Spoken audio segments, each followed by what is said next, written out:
Welcome to a dungeon of some kind of dankness. I am Matt. This is Corbyn. We're going to be building a deck today, like we do every stream, hopefully, from now until we get bored with this. Today, unlike previous streams, we are going to be trying to build a deck that does not rely entirely on some kind of weird gimmick, and just kind of build a deck that we think is powerful. A reasonable deck today. A reasonable deck. And it's going to be featuring Hashaton, Scarab's Fist. Those of you who have watched the past couple of videos that have gone onto the Dank's dungeon, the deck that I played most recently on the channel was this, but I built it much differently than we're going to today. I built it as kind of I want to play big reanimator monsters and sometimes reanimate them and sometimes just have four versions of them and they do cool stuff and I win somehow. But instead of that, we're going to take advantage of the fact that Hashaton's ability is powerful even without casting any spells at all, and we're going to build rule of law stacks. Yeah. Good old rule of law. Hashaton is pretty nuts. Yeah, so like Matt said, the card, what do you call it? I don't know how words work. Arcane Laboratory. He's pretty powerful, yeah. And you don't need to take extra game actions as far as like casting spells to take advantage of them. So one of the easiest ways to use him to break parity on certain effects is rule of law. So if everybody's only casting one spell a turn, if you're using your mana to do things other than cast spells, you'd be able to do that multiple times a turn, which will allow you to outvalue the rest of your opponents. Power level is just going to be kind of approximately what we're doing on the channel, more or less. Show love, power level. But we like the thing about this kind of a deck is that since we're not basing it around any particularly like powerful cards like Lich or Mox Diamond or Gaia's Cradle or whatever, like pretty much anything that you want to put in this deck to make it stronger, you can kind of figure out on your own. Like obviously we'd probably play some Moxes and maybe not an Ancient Tomb, I guess. Well, we'll see how it goes. We probably would play Ancient Tomb though. No LED, no LED. LED doesn't really fit what we're trying to do with the deck anyway. So even if we were going to be doing that, that's not really what we're trying to do. So the way that rule of law works as a strategy is that the most powerful things that someone can do in a game is get lots of mana and play lots of cards. Obviously, if you have a lot of mana and no cards to play, you can't really do all that much. And if you have a lot of cards, but you don't have the mana to play them, you can't do much either. And a lot of the powerful commanders will either give you mana or cards in some variety, sometimes both. If you look at some of the more powerful commanders like Tivit, it does both quite well, and that's why it's strong. Hashaton kind of cheats on mana if you squint. It doesn't really generate card advantage though. Sort of. I mean, I guess you can get value out of cards you'd be discarding anyway. But because we don't have a commander that is innately gaining cards or mana, it's going to be a little bit less powerful than a deck that has a commander that is doing those things because they always have access to some effect like that. So what we're trying to do with rule of law is kind of negate those bonuses. Basically, even if someone draws a bunch of cards, if they can only play one of them a turn, that really slows them down. Even if they have a bunch of mana, if they can only use that mana to play one card a turn, that also slows them down significantly. And we're going to try to break parity on that with our commander, increase our action economy, as it were. Yes. To do stuff like that. Training Grounds does not work with Hashaton because that is not an activated ability, it's a triggered ability. So you will not discount it. So it's not worth it at all. Easy. unless the rest of the cards in the deck, like if you have a bunch of other creatures in the deck that have activated abilities, obviously you can include training grounds, but it does not do anything with the commander. Now, that being said, before we go too deep into this, we are not going to build we'll say a stereotypical stacks deck because I think those are dumb. Uh, the problem with the boogeyman of stacks is that people play a bunch of stacks pieces, don't have a win condition, and then everybody cries because they're there for 3 hours. So we are not doing that. Although Hashaton is kind of good at that because it comes with a bunch of 4/4s, and 4/4s get the game over with. Yeah, but that's a win condition. Yeah, I'm sure. talking about just dropping like Michael Synthladis Null Rod and being like, oh, I That's don't have a way to win the game, but we're all here together. Microsoft Null Rod's a little bit different because that actually locks out the game, more or less. There are ways around it. Not very many, but there are. Thanks, Mike's Card Museum. And that's more like it's basically a combo that just happens to make it so that no one can play the game rather than, ends the game immediately. It's fair enough. It's more like I'm gonna play smokestacks or stasis, and we're all gonna sit here forever. Yeah. And then someday I'm gonna figure out how to win the game. That is the Back to basics in your 5-color non-basic land deck, and people are just wondering what you're doing. So I mean, that's just good deck building right there. So my Lord and Savior Notion Thief. Yeah, he'll probably be in the deck. But yeah, so as far as I don't know about more Corbyn content, but thank you. Depends on who you ask, I suppose. Anyway, we're building a control deck, and when you look at control through the lens of commander, obviously you're dealing with pods of 3 opponents or more. So what you need to do is figure out on what axis that you're going to control. That's what your proactive stacks pieces. The stacks pieces will be used as proactive control pieces, so you're not just one-for-one-ing people with counter spells, because that'll get old real quick. Especially in a 3-color deck, you're not just gonna put a bunch of counter spells in the deck and call it a day. So the axis in which we are choosing to be proactive in our control is rule of law. If we limit the amount of spells that our opponents can cast, that reduces the amount that they can interact with us. And obviously, most rule of law effects are symmetrical. So the way to break parity on that is to be able to either you have to create a game state in which you either create more actions than your opponents or create a game state in which case you don't have to do any actions. For example, somebody mentioned rule of law shrines. I very much like that deck. I don't know why. It's not like I have that deck or anything, right, guys? But when you slam down a shrine, the shrine just triggers every turn, regardless of whatever else you're doing. So you can create a game state depending on the shrines that you have, in which case you don't have to take any other actions. You can just activate or have your shrines trigger and then call it a day, whereas everybody else has to struggle to keep up. In this case, we will not be doing that, but we will be abusing our commander to put more creatures on the board that do probably absurd things.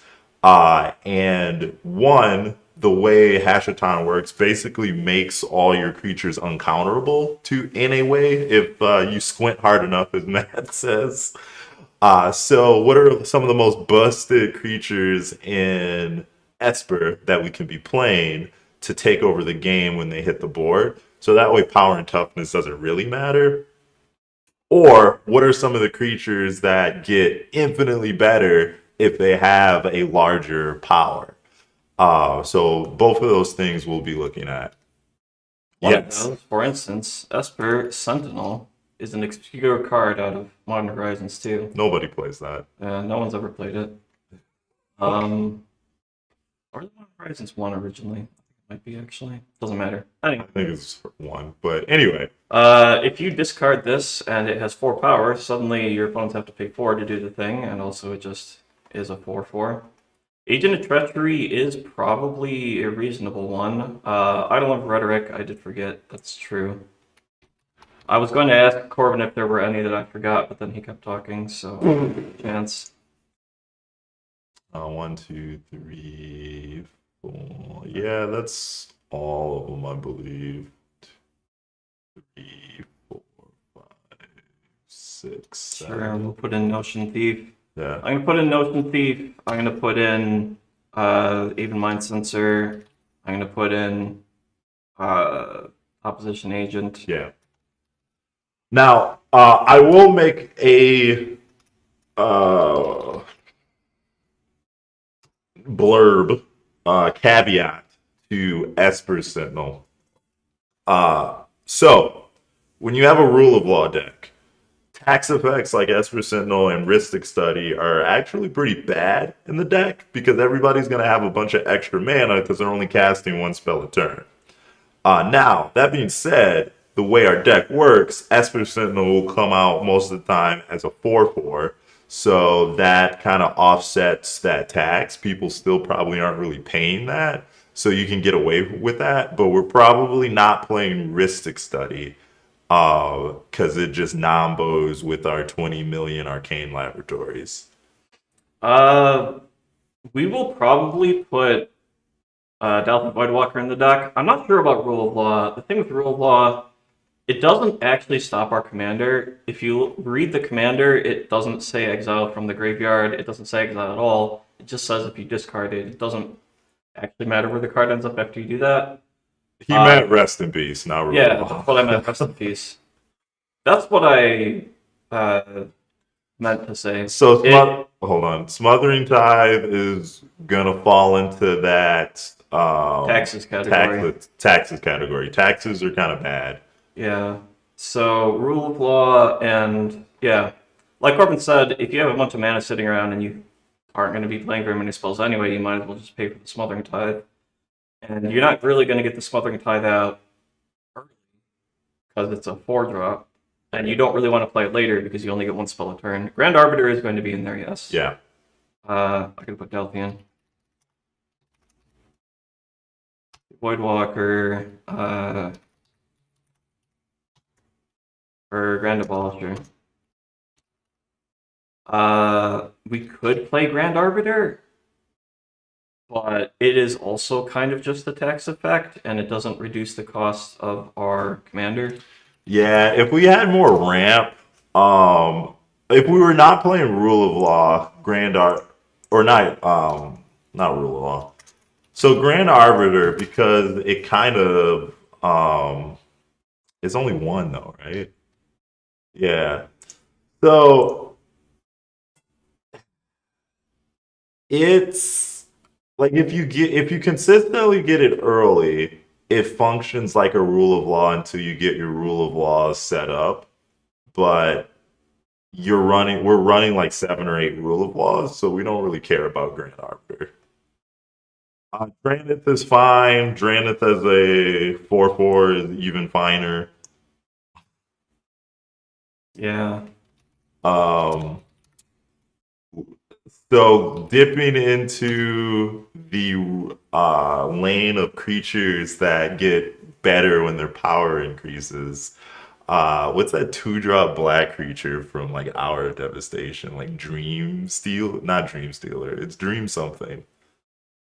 Just Carry Dream? no. It's a 2-drop that when it deals damage, they discard that many cards. And I don't remember.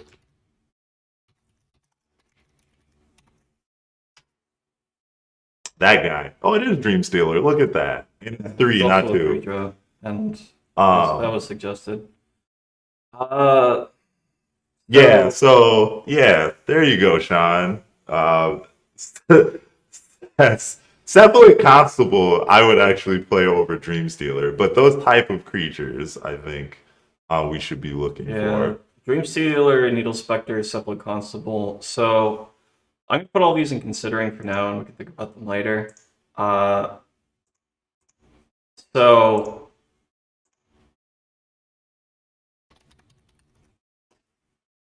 other one, yeah, okay. Cephalid Constable. I do like me a Cephalid Constable.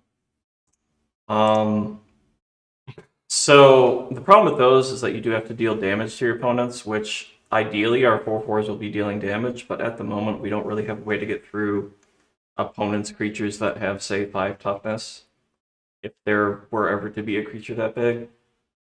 Um, so right now, I'm kind of off those because they don't do anything right away. But they are worth considering. So depending on what direction we end up taking the deck, that might be worth putting in. Sure. Um, Okay. So we've got some basic creatures, yeah. basic hate pieces. When you're going back to what I was talking about initially, building a control deck and the aspect of commander. So knowing what access you're going to use proactive pieces on, that actually is pretty meta dependent. So now obviously every deck wants to cast a bunch of spells for the most part, so rule of law is pretty universal. But any other spells that you will cast to proactively attack. So rule of or rest in peace was suggested. So if you've got a lot of graveyard decks in your meta, yes, you can run rest in peace. But if nobody's really doing graveyard stuff, that's kind of a pointless card. So that's going to be more of a flex slot. Um, Yeah, it's really good if you happen to run into that sort of thing. If you don't, then it does nothing. I don't. And we are probably going to have some amount of recursion in this deck and or reanimation just because we are planning to put a lot of spells or creatures into the graveyard. Yes. I don't, Sean. I don't think we're gonna be on Lords, but I do agree that we should take advantage of the fact that Hashaton creates zombies. So playing some zombie synergies, I think was fine. So if we're looking at what's the dude that like taps 3 zombies to draw a card or some mess? Crypt Breaker. Yeah, so we can play like Crypt Breaker, and Crypt Breaker maybe is a pretty good. couple other things. We might play a few more. We'll have to see kind of how it works out. Yeah. It's probably not a bad idea to get some kind of way to uh, make our zombies like a little bit tougher, but we're not going to be Yeah. playing a lot of them. So instead of instead of taking advantage with Lords for the fact that he's making zombies, my initial thought was going to be to use some of the amass synergies because they care about tokens because he makes tokens, right? He does make tokens. Yeah. Yes. So like all your tokens have flying, like those dudes. If you do that, it's going to be easier to get in for beats. Now I wouldn't go So over in on that, but for evasion purposes, I was thinking about using Wonder and Filth.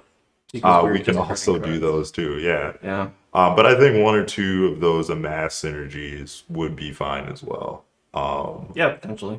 So just to have backup. So like it's been stated on the channel that I build very resilient decks. And so like you don't want to overload your decks with the same type of pieces, but there is note of having pieces that do the same thing in different ways, so it allows you to pivot. Tomb Tyrant. I don't know what that is. What is Tomb Tyrant? Let's look up Tomb Tyrant. Okay, before we do that, I will look up Tomb Tyrant. Oh, what are we doing here? So since we are building a stacks deck and we're gonna have a lot of stacks permanents in play, one of the things that we can do, or one of the things we want to do, is defend our stacks pieces with counter spells. Sure. However, counter spells are casting a spell, Yeah. which, while we will have to do that on occasion, we can also cheat in some creatures that counter spells as well. And so I have done a query to find creatures that counter spells. For instance, we could play Disciple of the Ring. I think that that's interesting. Disciple of the Ring is one of my favorite wizards of all time, so I will never say no to Disciple of the Ring. We'll put it in for now. We might cut it later. Diversion unit seems decent. Malevolent Hermit's going to be going in as well. I don't think we want to do Draining Welk, just because it is, like, if we're discarding it, it's a 3-mana counter spell, which is a 3-mana counter spell. I do like Earth-Tie Resurrected, though. Put it in maybe. Yeah, we can. Yeah. Because Resurrected also serves as a kill spell, so I think that's fine. Earth-Tie Resurrected is a little bit better, especially because one of the things you also have to look out for is that you can't just fill your deck with Jin-Gitaxias and things, because sometimes you are not going to be having your commander in play or have no way to discard, and then you've got all these 10-drops in your hand. Right. Whereas Earth-Tie Resurrected, 4 mana is doable. I mean, Fear of Imposters is probably fine. Enters counter target spell, controller manifest dread. Yeah, sure, why not? It's a little anemic, but it's not bad. We might cut it later. Yeah. Lendra? Yeah, I mean that we might cut it, but I think that's fine.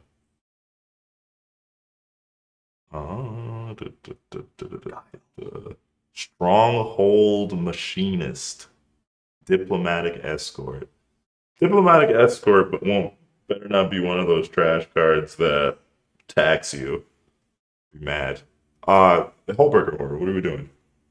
Not casting a bunch of spells as well. Yeah, but it bounces permanents, which then like basically time walks your opponents. So it's a good control piece. Fair. Okay. I'll put it in for now. Kira's a little amusing, but I don't think that we need it. No, I'd rather like Kira. Yeah, Kira is good. I mean, that actually we can put that into considering. It wouldn't be bad. I was also thinking about that room that like destroys creatures power 3 or whatever. But if you spend 7 whole mana, all your permanents have hexproof. Yeah, maybe. Someone mentioned Lavinia before. Lavinia is a reasonable stacks piece. It's not particularly good with Rule of Law because your opponents are mostly just going to be hitting their land drops. It does prevent them from doing Force of Wills and stuff. I'm going to put it into considering. Yeah. Yeah, I'm not really high on Lavinia in this particular Rule Law deck because most of your creature spells and stuff aren't going to be able to be countered anyway because you're paying 3 mana for them with your commander.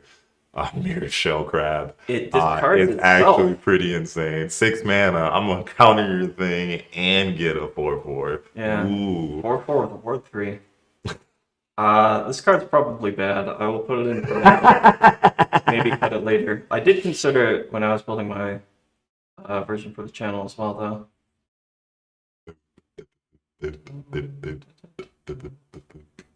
I did see Ranger Captain on the list of things. I will probably add that later as well.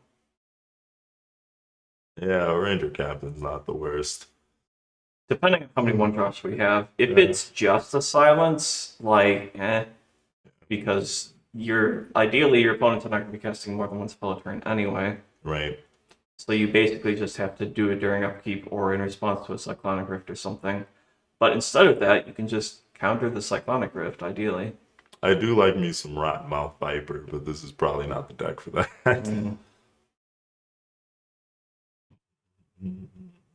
Spellstucker Sprite. All the Spiketail Drakes. Spiketail Drake is funny. Get mana leaked. The thing is, their opponents are probably going to have a lot of mana. Correct. The only reason that the Maggots of the Ring is, or whatever it's called, Disciple of the Ring. Disciple of the Ring is in here right now is because you can do it multiple times during a turn. Yeah. You also have to have a bunch of instants and sorceries, so we'll see how much we have. We'll probably end up cutting it, but we'll see. We may end up cutting it. Astral Dragon, no! We don't need to, like, if we're gonna cycle that bad, we'll play something like That's not Lorien Astral Dragon. revealed. Yeah, literally anything but Astral Dragon. That's Oh, not Astral Dragon. what's Astral Dragon? When it enters, you can make 2 copies of a non-mana. Oh, that thing. Yeah. The It's a 8-drop permanent. blue thing? Yeah. Got it. So the Yeah. thing with that, like I mentioned before, we don't really want to have like just a bunch of big things in our deck because we are going to frequently have a bunch of big things in our hand then, and Yeah. that's probably not ideal. I mean, we don't have a whole bunch of big creatures that we care Yeah. about. Yeah, but I think like Astral Dragon is actually interesting because it protects your pieces. So it's like, oh, I'm gonna blow up your rule. Oh, cool. I'm gonna discard this Astral Dragon. Now I have 2 rule of laws. Yeah. That type of thing.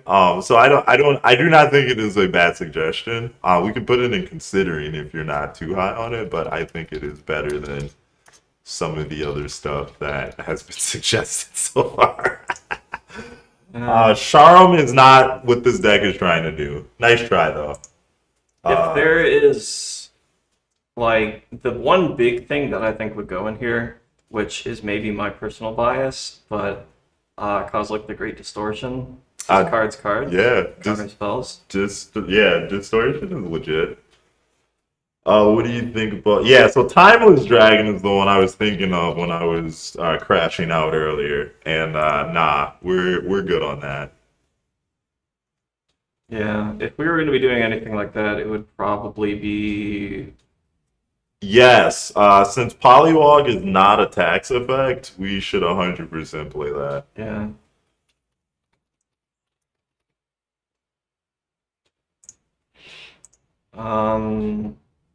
We were talking before about looking up.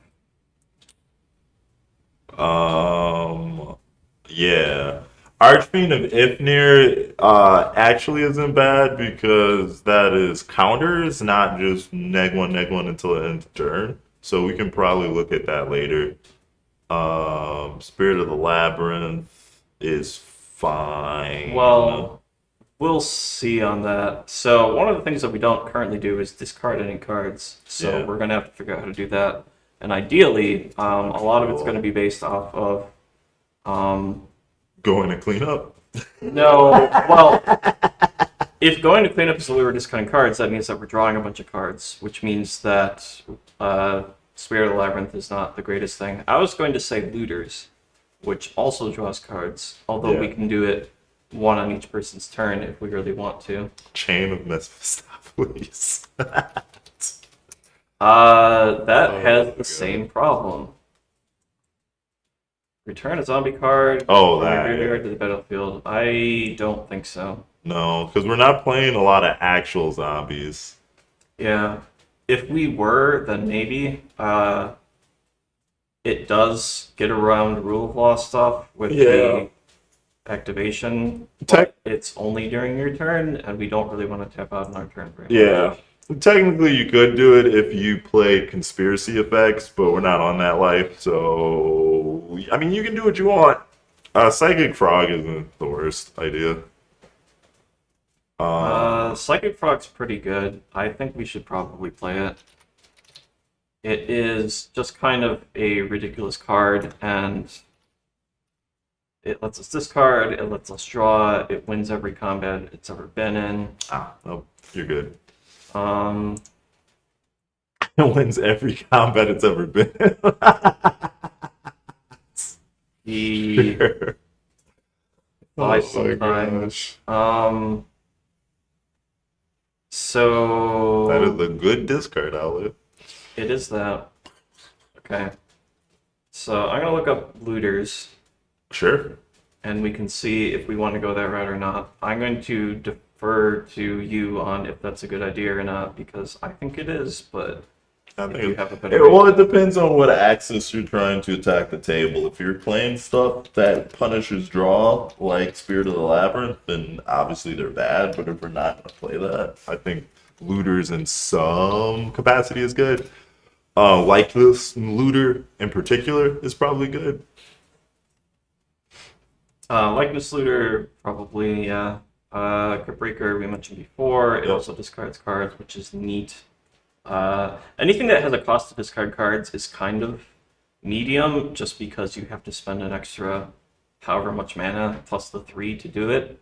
And if you're like, let's say you're in a situation where you have 5 mana exactly and you do it at the end of someone's turn, it doesn't matter that you didn't cast a spell this turn. If you have no mana up to interact, they can just do whatever they want. Hashaton doesn't do anything with the creature that you discard. He just makes a token of it. Yeah. Tortured Existence is actually pretty baller then. Yeah, Tortured Existence is probably going to go in the deck. I really like that card quite a lot. Like, more than I probably have any right to. Yeah, 100%. Uh, Rona's good, yeah. yeah, Rona's pretty decent. I don't know, do we just want to play, like, Looter and stuff? I don't think we go all in on looters right now. I think if we play the most powerful looters, that's fine. I'll grab all of them and then we can cuss some. Sure. I mean, play all the most powerful looters. Did Like it. Thought Courier. I don't know if Thought Courier is on the list of the most powerful looters, but yeah, you got So that. powerful.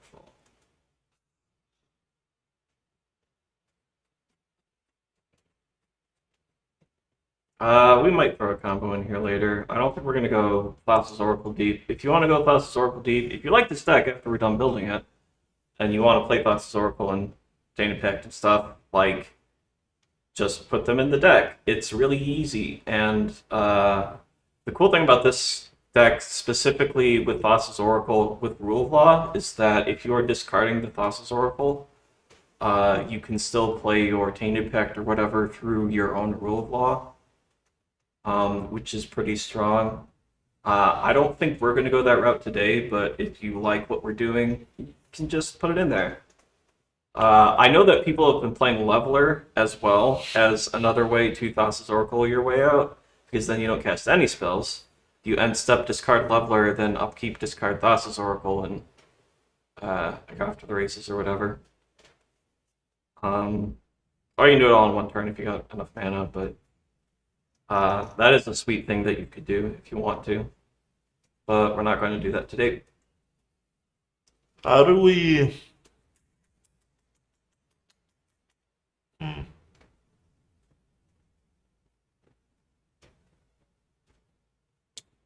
Drum Bellower should probably be in this deck if we're going to be on loot. I guess it doesn't really matter if we play other discard outlets that don't require it to tap. Yeah, that's Drum probably... Bellower is not bad. It does let us shred through our deck with our looters. We are probably not going to be making multiple creatures in a turn, unless we get like extraordinarily long game with lots of mana and no one's doing anything. But I don't think we want to plan. Well, we are trying to make that happen, but I don't think that we want to necessarily assume that it's going to happen. Drum Bellower is neat though. Yeah, the Mystic actually might not be a bad idea. The one that gives all the creatures in your hand cycling, especially if we're going to end up at like 20 to 30 creatures, which is a little obscene for an Esper deck, so I'm about that. Yeah, it's probably reasonable. I mean, it's also just a 2 drop, so... Yeah, that's probably good enough then. It's just something we can do for cheap that'll pay off at some point. We mentioned Arcfiend. Oh, yeah. We mentioned Arcfiend. Fiend of Ifnir. We mentioned Tortured Existence, which is $11 for some reason, probably for this commander specifically. I should count how The many of other those times I had it a lot. early and had no target to switch from the grid. Yeah, so Tortured Existence is a card that is really going to be in the mid game when you get set up, once your commander's in play, blah, blah, blah. The benefit of playing things, other discard outlets and like looters, is that you don't always have to discard a creature to activate with your commander. You can play some of these cards like Tortured Existence or like extra Rule of Laws, and you can discard those to your your thing. What is this? When this dude enters, return up to 1. Oh, it's a reanimate. Okay. It is a reanimate with Miracle. It is quite good in Legacy right now. I'm fond of this card because you can discard it, make a copy, use the copy to return itself, and then use the original to return something else you've discarded earlier. Yeah. And you end up with 2 4/4s plus whatever it was. We should also be on Sensei's Divining Top, Counterbalance. Sure, yeah, that's fine. I do like me a Counterbalance. Yeah, so the reason why we should be on Counterbalance is because it is a card that doesn't have you don't have to cast it once you do the initial cast to keep getting value off of it. Again, playing Rule of Law, if we're all in on Rule of Law, we need to figure out how we are going to be taking more actions than our opponents to break parity, or again, create a game state in which we don't have to take actions. That's one of the benefits of having big fatties that do things, because you can just slam down like an Elish Norn and then not care until somebody deals with the Elish Norn. And then if they take like 3-4 actions to do that, and you only took 1 action to cast that card, you just slam another fatty. And then they're like, oh, okay, I guess I'll just go die somewhere. Speaking of, we wanted something to make all of our zombies big. Yeah. This is it. I would play an Elish Norn over a traditional Lord. Yeah. It's also a good stacks piece. It kills all your opponent's stuff. It makes all your zombies into 6/6s. And then they are harder to block because got no creatures. I do like Haunted Crossroads. I think I have a foil even. Peregrine Drake. Does that combo? It does, yes. 3. So, Yeah, it does. if you use Peregrine Drake plus Great Whale or Palancron, any of those, two out of those 3, and you have, 5 lands? Yeah. You can Tortured Existence them back and forth. Yeah. That is actually in the deck that I played on the channel. You just didn't see it because I didn't draw any of those cards ever. So I like Haunted Crossroads. It's a way to recur our creatures. It puts them on top, which is especially good with Metamorphosis Fanatic. If we're playing a bunch of looters especially, it'll get the back.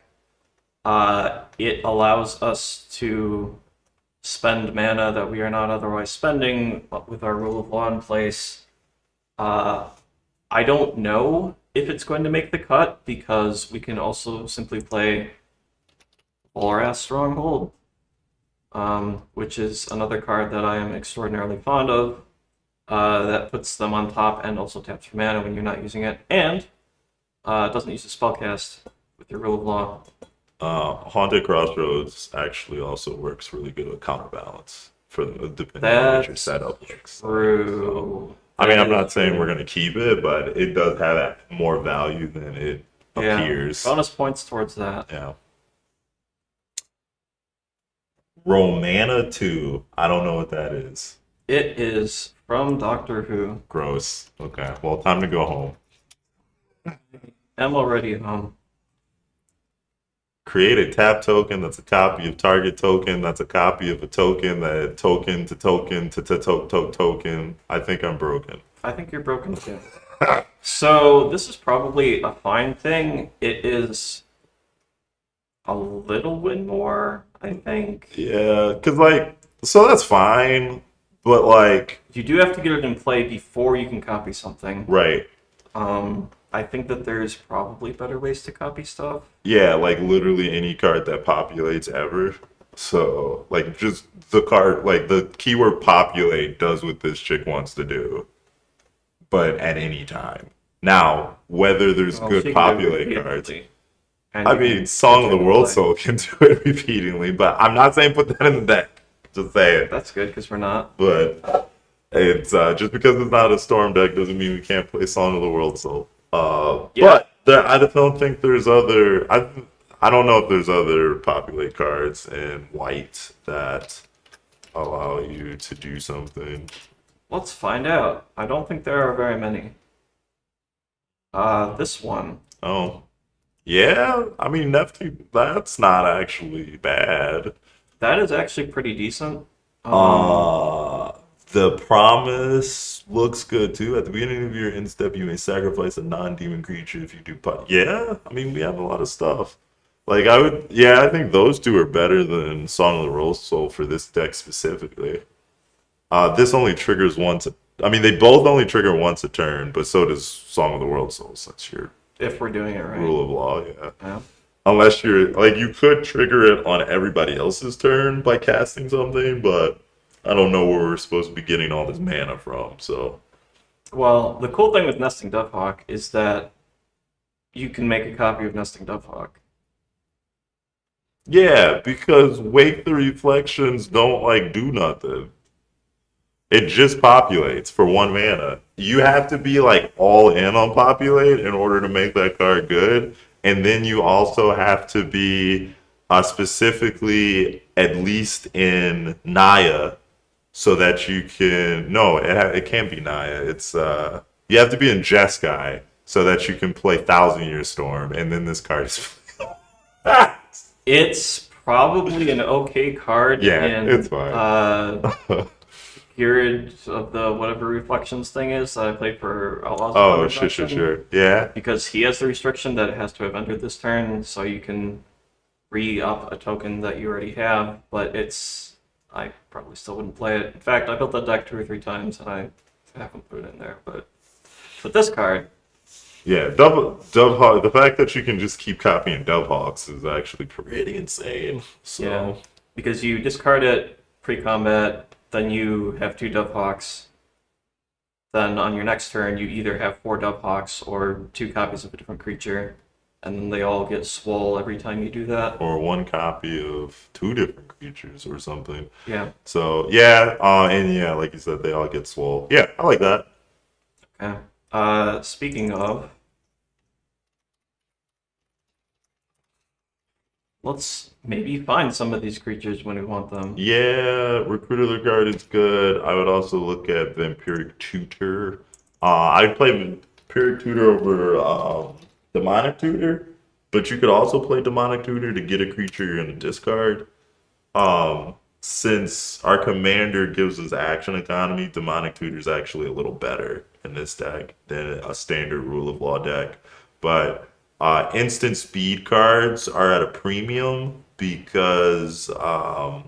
Rule of Law? because of Rule of Law. Yeah, you don't want to play sorcery speed unless it's like a really good card. Yeah. Or Oh. if you have specifically Grand Abolisher in play. Do I Yeah. play Mural? Who?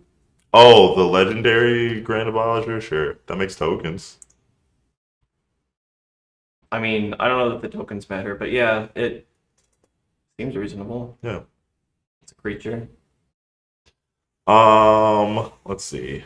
We're mid-ranging hard. We are mid-ranging hard. 37 creatures. They're not all making the cut. We're not gonna make that. I do think we should be on like all the best Esper interaction ever Yeah. in existence. So Counter spell. no, not counterspell. That's 2 blue, and we Um, already have counterbalance. Force of Will. Yeah, that's fine. Force of will, force of negation. Negaton.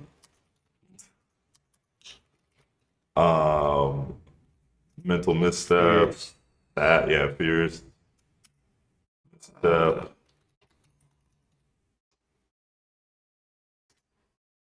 Two S's. Yeah.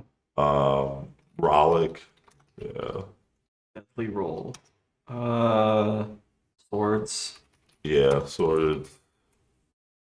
I am personally a fan of Get Lost as a card. Yeah, we can get lost. Offer you can't refuse because we don't care about giving them mana. Probably our finest Swan Song as well. Yep, Swan Song. Because our creatures are just better. Hopefully. Oh, oh my No gosh. guarantees on that. I don't know about Strix's song or whatever.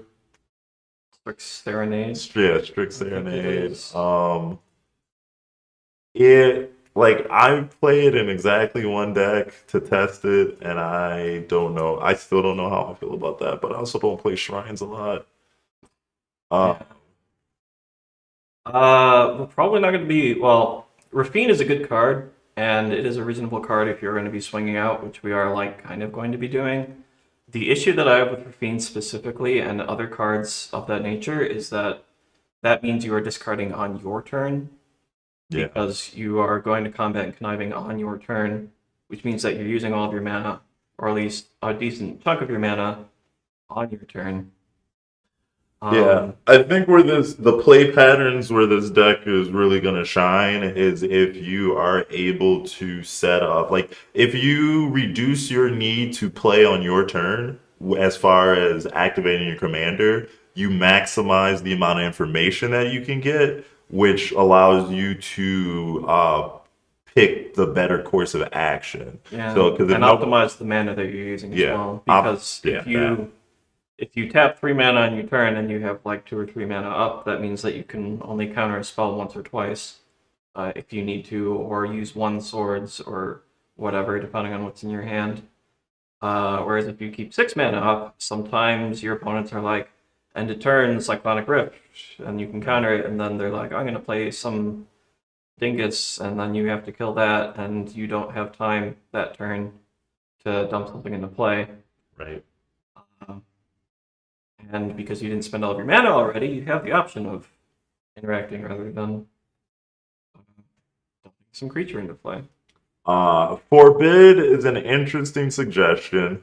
The glaring weakness to Forbid in this deck as it currently is that we don't draw a whole lot of cards. Yeah, we're working on it. So maybe we'll eventually get enough engines where we're like, oh, all the cards. I'll put it into So the maybes. yeah, but it is not a bad suggestion.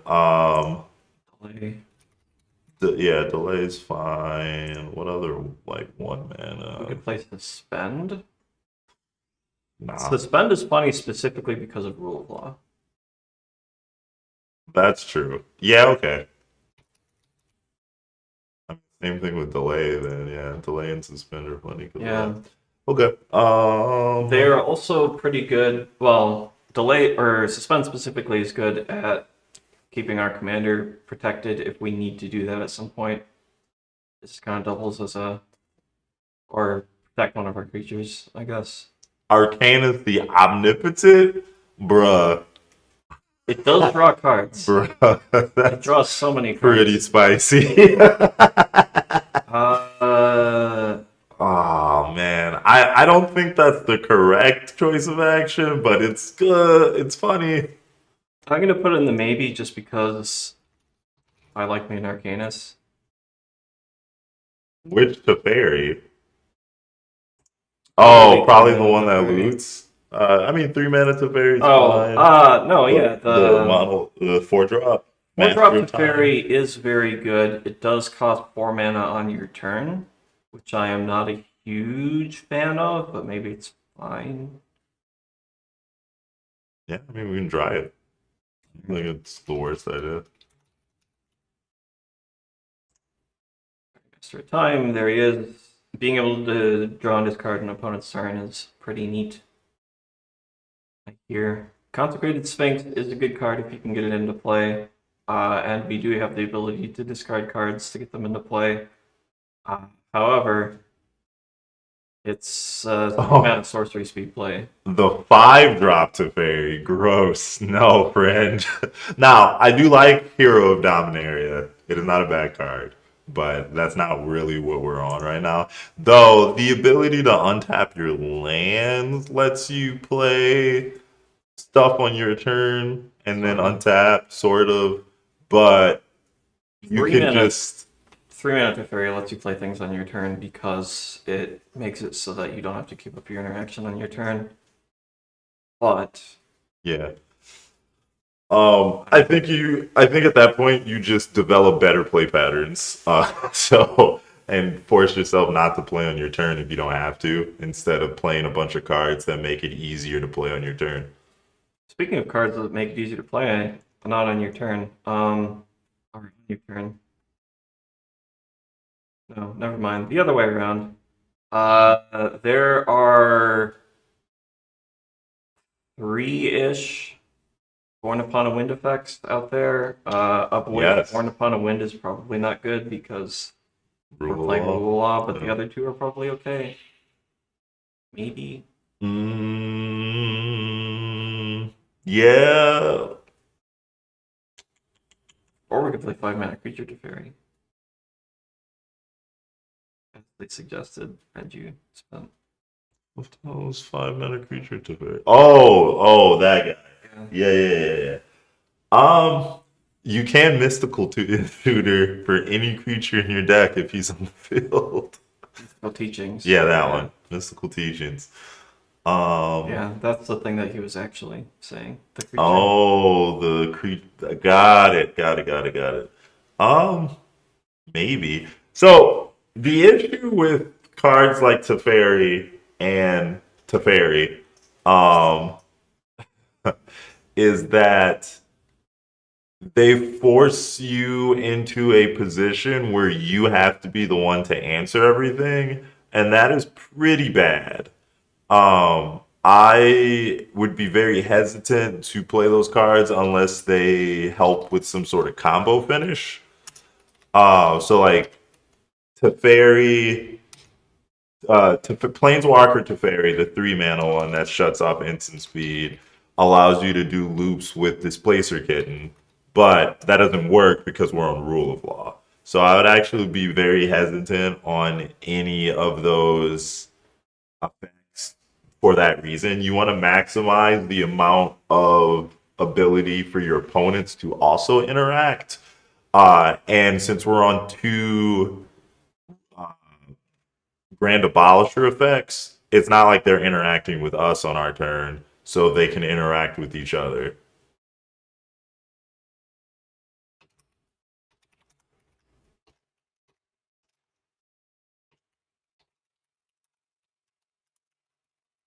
It's like, welcome any new people to the stream. This is I didn't find them. I don't remember what those cards are called. the Oh. We're It's gonna be Flash, right? what? Flash. Don't worry about it. Sure. Okay. Anyway, yeah. So we're building Hashaton, Scarab's Fist. It's gonna be a control deck. We don't actually have a good name for the deck yet, but it'll probably be something along the lines of, "Hey, guess what? You've been playing Control and Commander wrong this entire time." That dude's not that bad. But yeah, Hi-Fi Trickster is probably what you're thinking of, and I do like that card. 5-face Trickster, yeah. Yeah. This one and Valley Flood Crawler. Yeah, Valley Flood Crawler.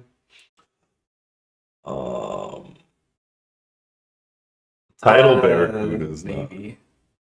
That's maybe. We don't want to be doing this. That makes it so that people can play their creatures with Rule of Law. Oh, sure. Yeah, that's fair. Bizlore. I don't know how many non-creatures we're gonna have. I'm gonna put this in the. Yeah. I'm gonna put it in the deck. There we go. I mean, if you. Oh wait, you're on Apple and can't do that. Never mind. What are you talking about? You can just like right click on the card. Right click on cards. cards. Then yeah, you don't have to go all the way down to option. You just right click on it. But yeah, it's fine. It's fine. Heliod's not the worst, but we already have a million creatures, so like we should probably calm down. I do like them in the considering pile as an option, depending on what our 4 drops look like later. Yeah. If you are going for stacks, VW is on the list, right?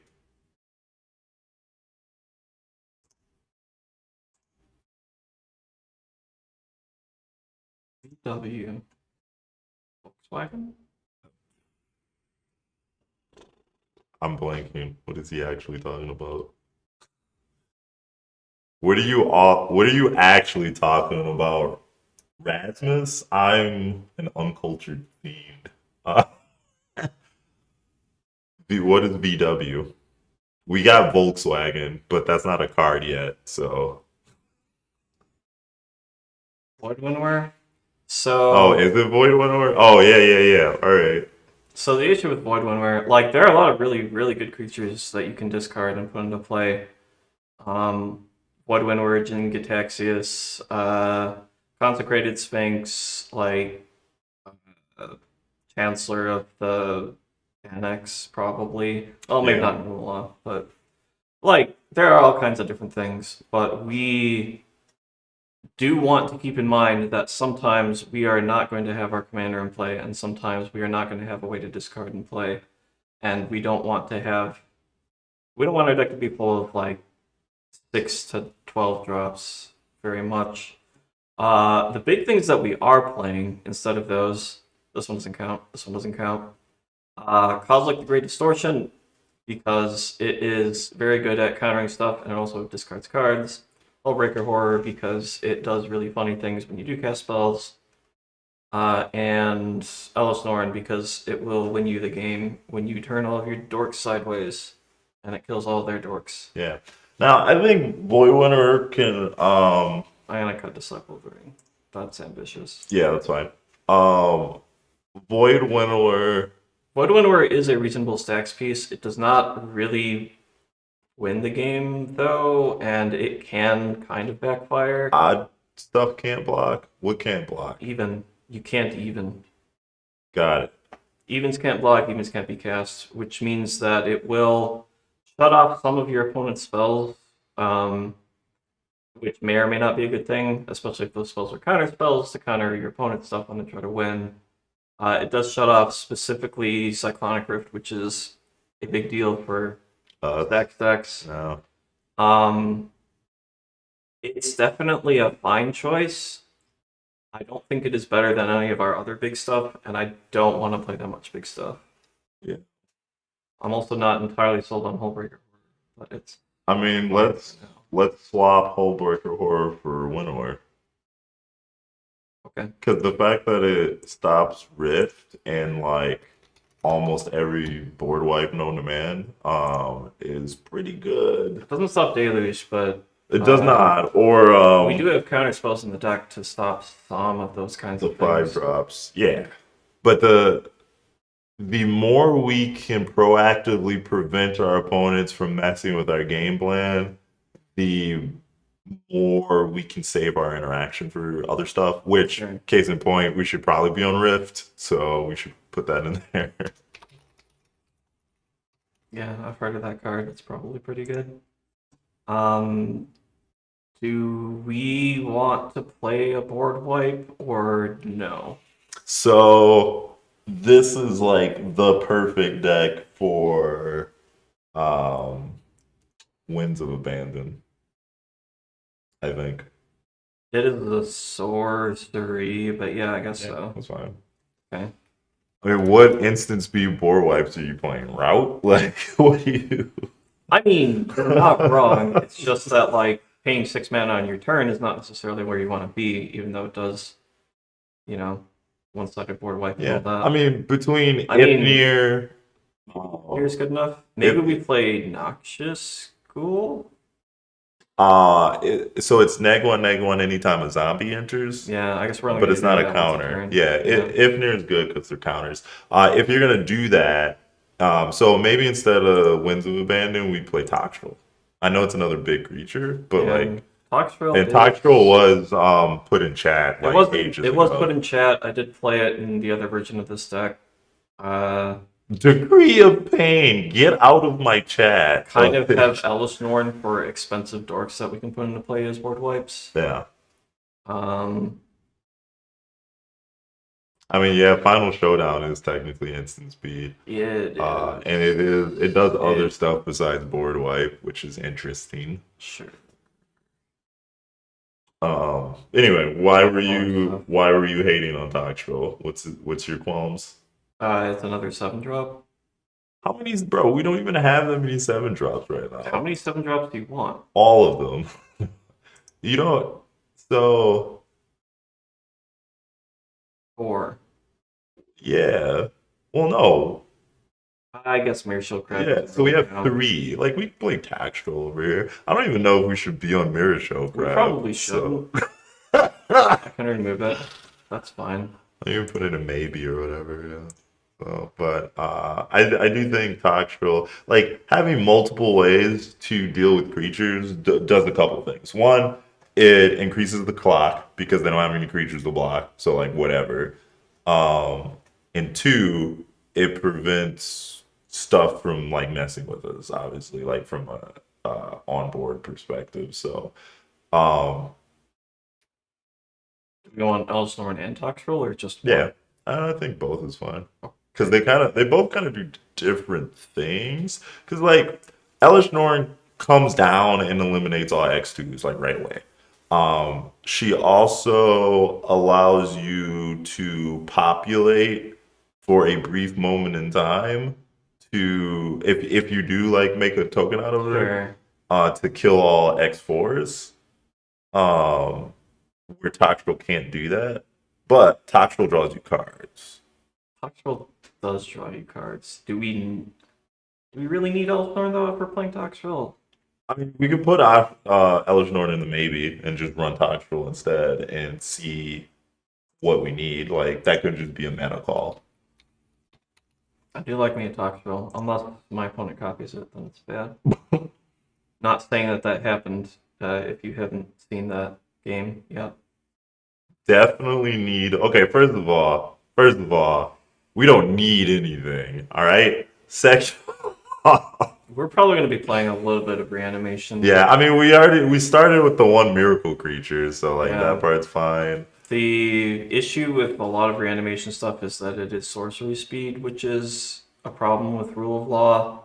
We still are going to play some amount of it though. Necromancy you can flash in, for instance, which is amusing, although it does cause the creature to die at end of turn. Toxtrol versus Archfiend, I don't think is what that argument is about. Yeah, Because if Arcfiend. So the thing with Arcfiend is that first of all, if we're going to be looting a lot, he spirals out of control way faster. For another, it discards itself if we're not discarding anything else. yeah. So you can just pay 5 mana and put it into play at instant speed without being counterable. And for another thing, it's if you don't have your commander in play, you can just cycle it. So like Yeah. And we're playing stuff like Haunted, Crossroads, and the other one, Tortured Existed, so we can get it back later when we need it. yeah. Plus, it's not legendary, which is huge if Pretty we important. ever want to copy it or get it back and do it again. Yep.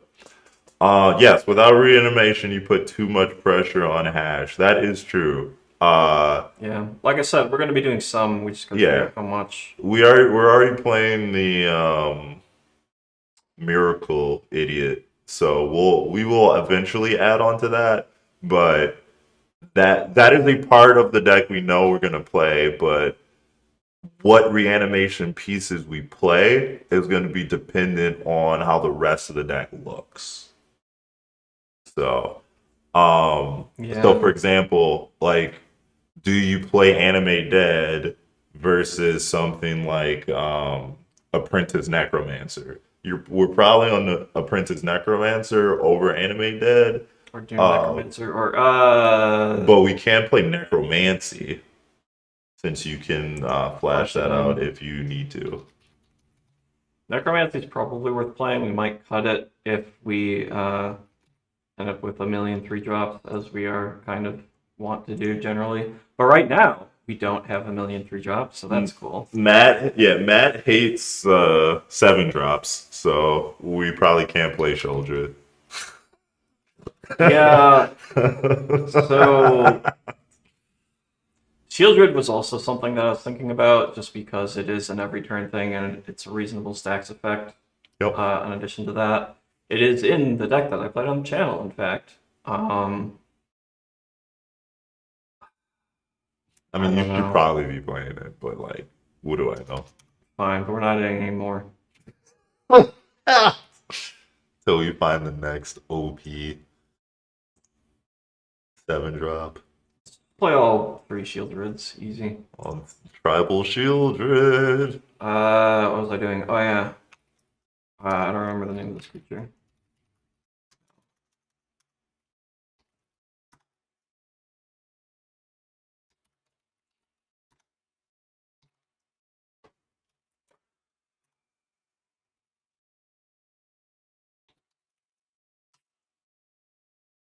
Priest of Fell Rights. Oh, sure. It's probably Yeah, better he's than alright. Apprentice Necromancer or whatever, That is fair. because not only is it a cheaper way to return creatures, but and being a creature itself, obviously we can do the thing. But later on, if we have a million mana or whatever, we can unearth it on our turn and do it again. He's good. I like. Whoa, excuse me. Oh man, whatever I was gonna suggest. Oh, we should probably be on Scarab Guide because that's actually pretty funny.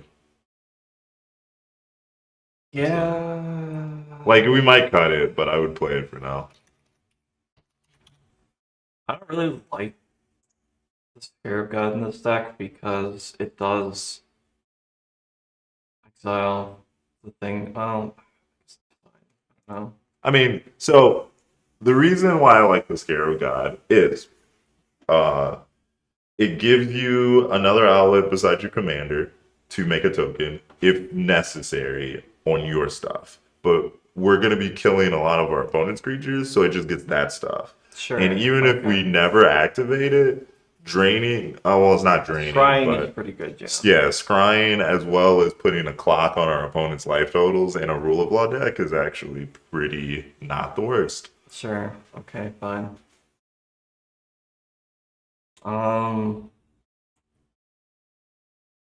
Have you heard of this card, Soul Ring?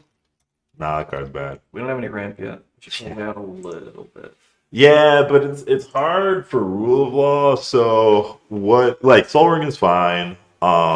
Especially since our commander is a 2-drop. Like legitimately, we like Soul Ring is fine because it allows us to cast more or use his ability more, right? But it's not like you're curving Signet into your commander. Like you're playing your commander on turn 2, right? So Mox Amber and Chrome Mox seem reasonable. yeah, those are fine. I'd be watching Mox Amber with a fine tooth comb though. Like, That's fair. It is. It's a good card that you can put into play before you have Rule of Law down, without disrupting your curve at all, and it will help you get to absurd amounts of mana if you want to, for instance, start Scarab Godding people. yeah.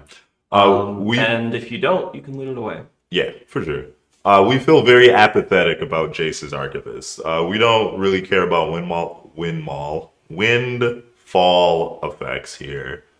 I don't think this is what this deck is about. It does refill your hand and forces a discard, but the other issue is it also allows your opponents to churn through their deck faster to look for answers to your setup. So you don't really want to do that. It taxes your interaction package and all of that. The thing that you should understand about this deck in I guess maybe the thought process behind it is that most decks do not fight on the axis of only casting one spell a turn. So they care like they're like, oh, I'm gonna play a bunch of spells to draw extra cards, to make more mana, to cast more stuff. So when you regulate somebody to one spell a turn, they in most cases will not know how to sequence their cards correctly. But if you start dropping windfalls to allow them to turn through their deck faster, you do part of the work for them in finding a solution to yourself. No, ain't nobody playing Vizlor. I mean, It's one person, right? Like you give it to somebody and then he just starts dealing damage to that one person. You can keep it and draw a card every turn, but there are better ways to do that. Yeah. If you really want to see someone play Vizlor, go back and watch me play it on the Doctor Who video. I had it in there specifically to give to myself to draw cards because I didn't have a better way to do that. That Because didn't at do that very point, well, we're so. just playing like necropotence, right? Like, and discarding, like, always necroing for one extra so we can discard it, and then we made it before. Oh, snaps. Stupid. Verdant. Oh, yeah. So, Verdant Catacombs, Polluted Delta, Flooded Trend. Delta. I'm I mean, missing. just put in search for a swamp. Okay, or we can just do this. This is fine. All right. Okay, so we got white, red. Do we have white, green? Yes. Windswept Heath. Do we have white? We have white, blue, flooded strand. And we have marsh flats for white, black. Okay. Black, blue. We have black, green. We have black, red. We have. Bloodstained mire. Okay. How many? One, We're two. missing Misty. Okay. Blue, green. Blue, red. Scalding tarn. It's Yep. in Um, there.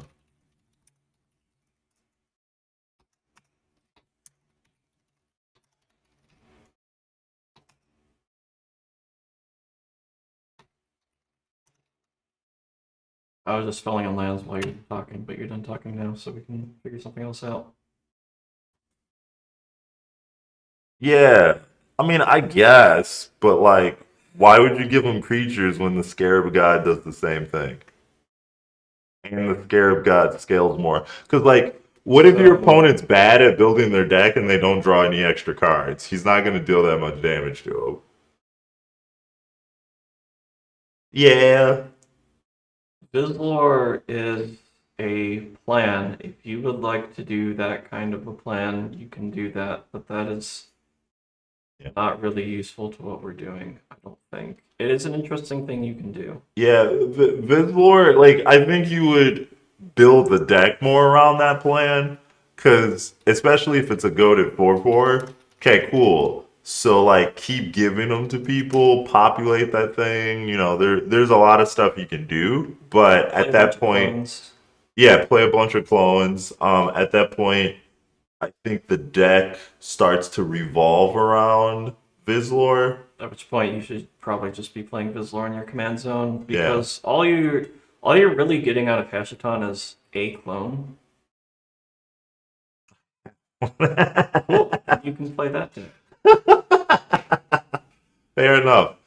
Yeah, I think if you were gonna build Hashaton and you wanted to play Vizlor, that is a thing you can do. We are playing real cards like the what is it? Nesting Dog Hawk. Like nesting Dovehawk. So we're not on the Vizlor plan. We're not ready for that yet. Yeah. If you want to do a second Doctor plus Vizlor deck and then make that a rule all deck, I think that has some legs for sure. Sure, yeah, give them to all your opponents and then they lose a bunch of life and then blow up your thing and, well, you'll figure it out. Yeah, I think that would be interesting. Um. Anyway, We need more we're playing real cards like Tortured Existence. We don't Yeah. have time for Vizlor. cards. $11. It has to be real. It has to be real. So land wise,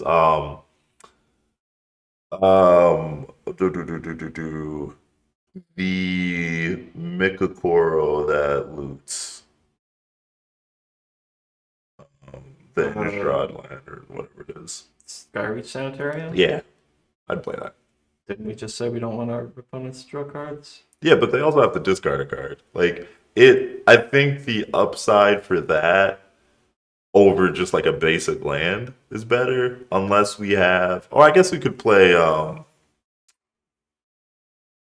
What is there one that just makes us do it? There is. It is 3 mana to do it, and you have to be at max speed.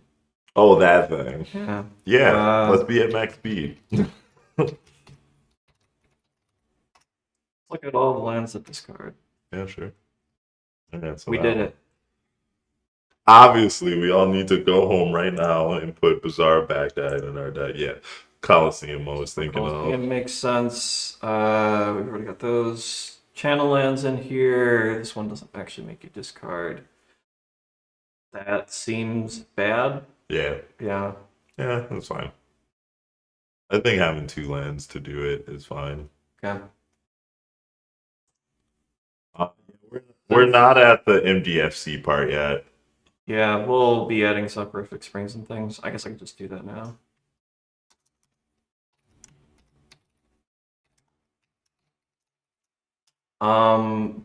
How do you feel about That for sure. yeah, that for sure. How do you feel about cards such as oh, I've lost it. No, I don't remember. We'll come back to this. Nobody's played Royal Assassin since 2009. Get out of my chat. Uh, but yes, removal on legs is not the worst. That's why we're playing stuff like Ifnir. But if we're gonna go like targeted spot removal on legs, I think it would have to be something that doesn't require it to tap. So if we can use it on multiple people's turns, but I don't know of any removal like that. I got Urtai, but yeah. Yeah, like we've got Urtai, It happens but I think once. it only happens once. Like something that can keep happening every turn. But if you look at like we're playing Toxtril, we're playing uh the 5-drop, we're playing Sheldred. Sheldred like wrecks a creature every turn too. So we are playing some amount of removal on legs. Drop, yo! This is not 2008. Yes, that's good. That's good. I would, if you have no other options, I would run Drana, original Drana, Blood Chief, whatever. And I think that's actually a pretty funny idea. But then you need to like be on spending a lot of mana. correct. A lot of So mana. Cabal Coffers, Urborg, you got to be on that type of Oh stuff. yeah, I remember the thing.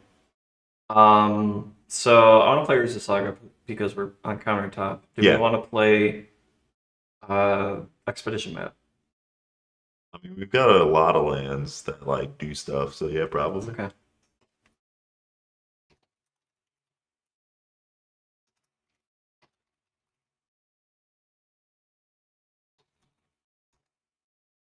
Is there any other? I guess Mox, Amber, we can get off of Urza Saga. We can get Crow Mox off of Urza Saga if can get necessary. Soaring. Yeah. Okay. We could, if we wanted to. Well, we can either play Soul Guide Lantern because it's just a reasonable card, or Nile Spellbomb's probably a little better.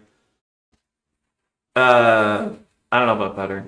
Nile Spellbomb is like Soul Guide Lantern, except that it only targets one opponent, and you get to draw even when you get to exile something.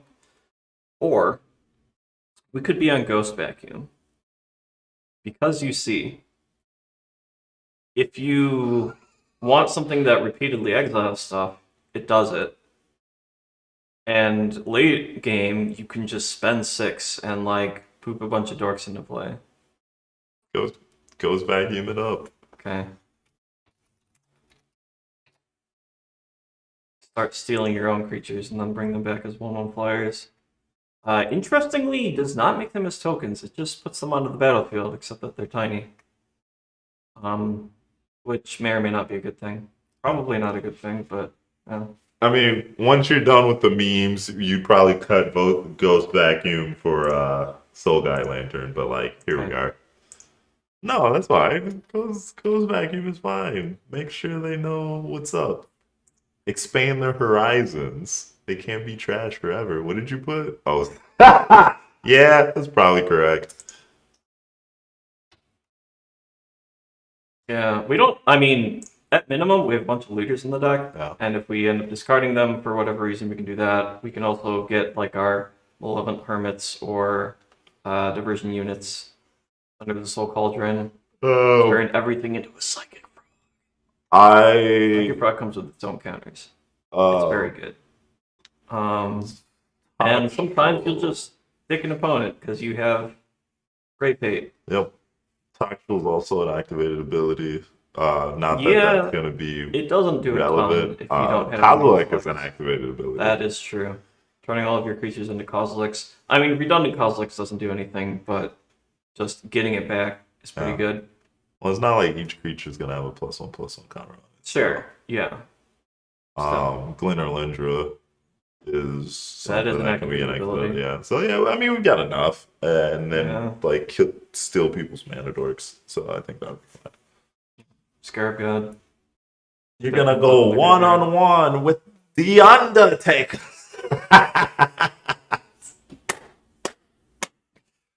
Oh, wrestling reference. All right, anyway.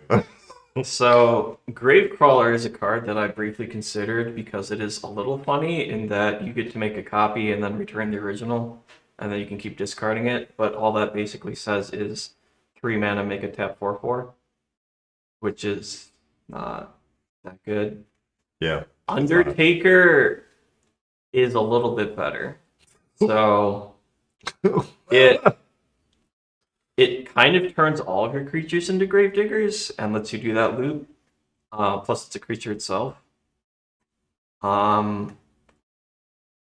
It's a discard outlet. It doesn't draw you cards, which is unfortunate, but it's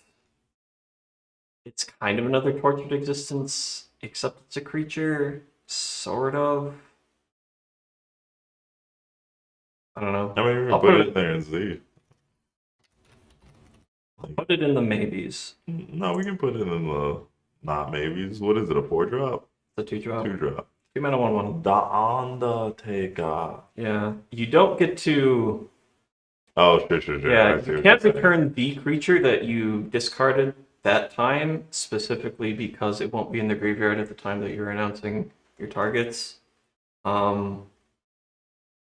But you can swap between 2 different things, same as the other one. And you can only use it like it has to tap, which is unfortunate compared to Tortured Existence, but it's a creature, so you can, I don't know, maybe it into play and find it with Recruiter and things like that, which are That is fine, true. That is true. I guess. Okay. I think we need more. Yeah, Priest of Felrights under Soul Cauldron, easy game. It's actually pretty funny. We do. I think we need more lands, so we need to make some cuts. Like I feel like we should be up to 30. We do need a lot of lands. Yes. 7 lands at least, like bare minimum. I would say 30. Do we want a Mystic Sanctuary mana base to go with our counterbalance? Because they are pretty good together, but if we do, then most of the lands that we're putting in from this point have to be islands. Yeah. So what's the opportunity cost there? So like, yeah, we put in more islands. Could we probably did we put in the Surveil lands yet? Surveil lands are all in there. Okay. And we don't necessarily need all 3 of them, but Yeah, right we'd now probably they're all in cut the ores off one and just play the 2 islands. Look at our Surveil colors real lands. quick. Yeah, we would cut the yours out one. I just wanted to make sure. Like, I assume that white's going to be the lowest color, but I don't know. Well, I mean, you can. You left all the mana values. Like, yeah, it's obvious. I guess I look at look stuff down more here. than- Yeah, you can also look down there. like you can guess, or you can look at the actual numbers. I wasn't You guessing. were guessing. Considering, Oh my god. um, Holding Magister Sphinx and Omnixilus Unshackled to insta-kill someone when they fetch. Yeah, get them. Wait. Oh, yeah. I see. I mean, that's 6 mana, plus you have to be able to discard 2 cards, but if you got it, you got it. If somebody does that to me, that is all them. Either Sworn and Junticator dog is living in 2008. If we were going to be doing that, we'd probably just be playing Avatar Woe or Oh something. my But I don't gosh. think that's where we want to be at the moment. I mean, WoW is pretty cheap. Like, well, money wise and like mana. It's like two mana once 10 creatures are in the 10 creatures graveyard. are in the graveyard, yes. And anybody's graveyard, not Any just graveyard. ours. We are going to be looting things. It's definitely a possibility. I'm not going to put it in. Yeah. Like We already have too many things to cut. it's something that you can do. Okay, let's take a look at this mana base though. Okay. So So the opportunity cost of playing a bunch of islands is that A, there are not a lot of islands left that don't come to play tap. come into play tapped or produce multiple colors. And produce multiple colors, I should say. So we would have to not add things like the Battle Bond lands or things of that nature. I guess we do have. Oh, we have a bunch of cards with flash. I hate. Yeah, that was the idea. What about Monastery Siege? Now, only triggers once during your upkeep, which isn't bad, Yeah. but What I mentioned before about not really wanting to play Rafine because it discards cards during your turn yeah. and ties up your mana applies to that as well. It does protect your stuff a little bit, but being a rule of law deck, your opponents are eventually going to be able to pay 2 extra mana for whatever they're doing.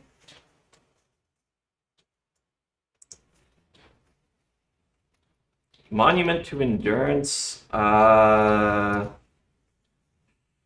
that thing. We're not on a bunch of mana rocks, so this is only untapping creatures, which is fine. Yeah. But then at 2 mana, you can just play Intangible Virtue and not have your creatures tap in the first place. Well, it untaps your looters, but that gives you what, like 2 or 3 extra loots on your turn, which Yeah. if you have 2 or 3 looters in play, which I don't know how many looters we're gonna have in play at any given time. Yeah. Um, I think. I lost the thread. Oh. Uh, no. Monument to Endurance. Monument to Endurance. So Monument to Endurance is a 3-drop that you have to play on your turn. It doesn't do anything unless you're already discarding. And ideally, if we're discarding, like, things are going pretty well. It does draw an extra card, though, which is pretty reasonable. And it makes mana, which is pretty reasonable. So it might be worth considering.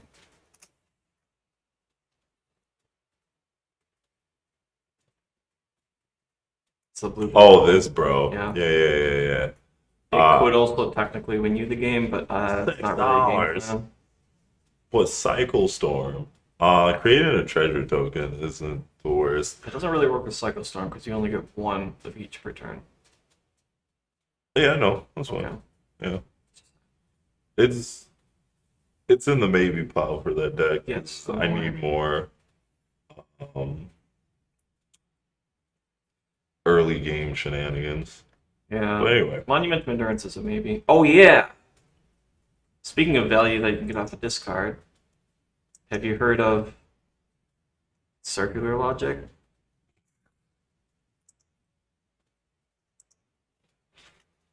Sure. This was another one I was excited to play on the channel and never drew. Ideally, since we're going to be discarding a lot of cards, which we might want to verify that assertion to make sure that we have enough ways to actually discard cards. Yeah. But if we are, and we have these looters up, and we can discard cards at instant speed, we can counter stuff pretty well, and our graveyard should be, like, moderately stacked. So, Bone Miser, if you discard a creature, you get a 2/2, which is fine, but he doesn't allow you to discard the card yourself. And then if you discard a non-creature spell, which our non-creature spells are at a premium, non-creature, non-land spell, you get to draw an extra card, which isn't bad. And then if you discard a land, you make 2 black, but That will probably not be super Relevant. useful most of the time. because rule of law. Because rule of law and most of our instances are pretty color intensive because we tried to make them cheap. But if you're not on, if we weren't on rule of law, I think Bone Miser would be a more reasonable include. Yeah. Okay. So anyway, basic island. Uh,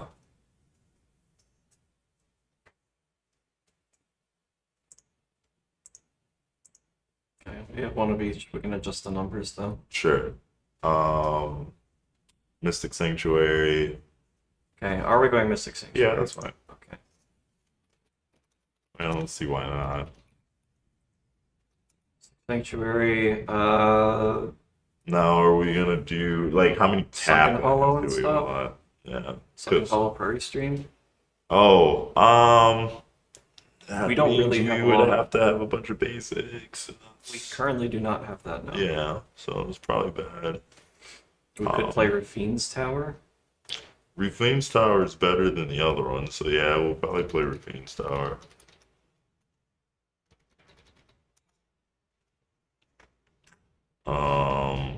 The way that I see it, if we want enough islands, they're probably gonna have to be basics. Yeah, which is fine. I was trying to see if we can get away with doing a tainted pact mana base, but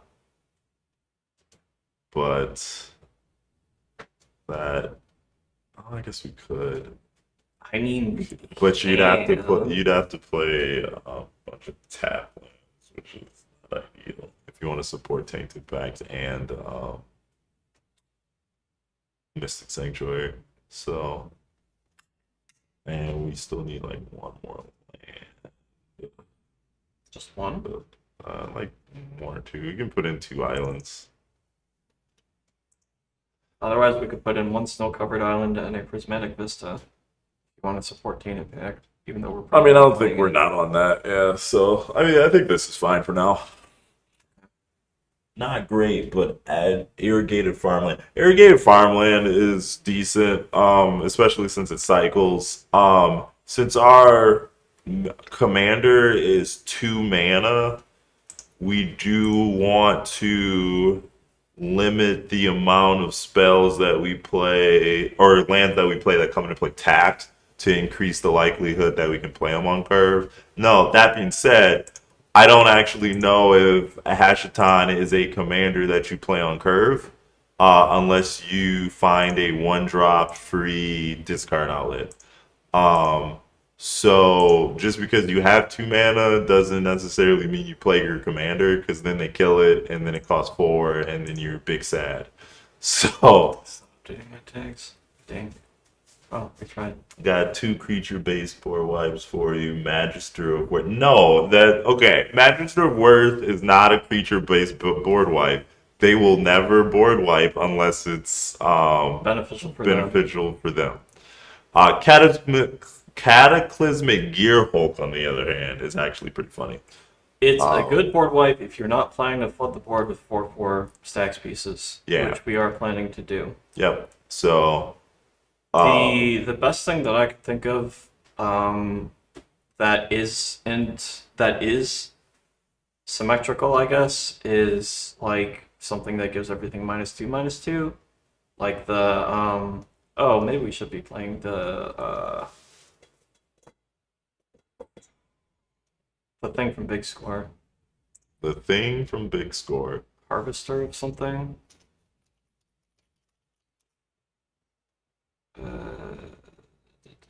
Draw us Harvester. There we go. Harvester of Misery. Because it is a removal spell and it doesn't kill our commander Oh, sure. when it enters, and we can discard it. Yeah, I mean, we can add it and cut it later if it doesn't fit the bill, but Probably that's not cut it, what. yeah. Okay, so we need to make 9 cuts currently. If they don't board wipe, then they will return to your graveyard. Yeah, all of our stuff gets returned from our graveyard, but that's Oh, sure. But that assumes, so in that scenario, which is like, it's a fair thing to bring up, right? That is assuming that we have drawn a bunch more cards than our opponents to be able to fill our graveyard up faster, which is not something that is guaranteed. especially under rule of law. So again, like I don't know how many people have actually played rule of law to success, but like you're not doing as much as you think you're doing.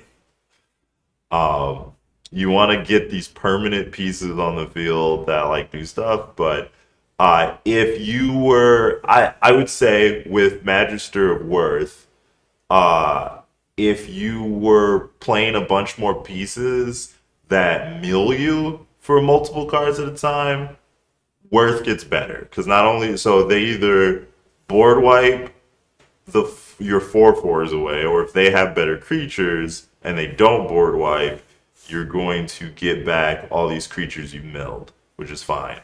But anyway, so all right, so our 4 drops. We have about 8 things that discard on this side, which is to say things that are not lands. Yeah. Which we have those, what, 1, 2 lands? Yeah. 1 land? Yeah. 2, I guess, with the Cephalo Coliseum. The problem is that 2 of those, the Tortured Existence, the Undertaker, and I guess the Cephalo Coliseum, required you already have a somewhat stacked graveyard, so we more have like 7 ways to discard, Yeah, that's which probably not is good. maybe not enough.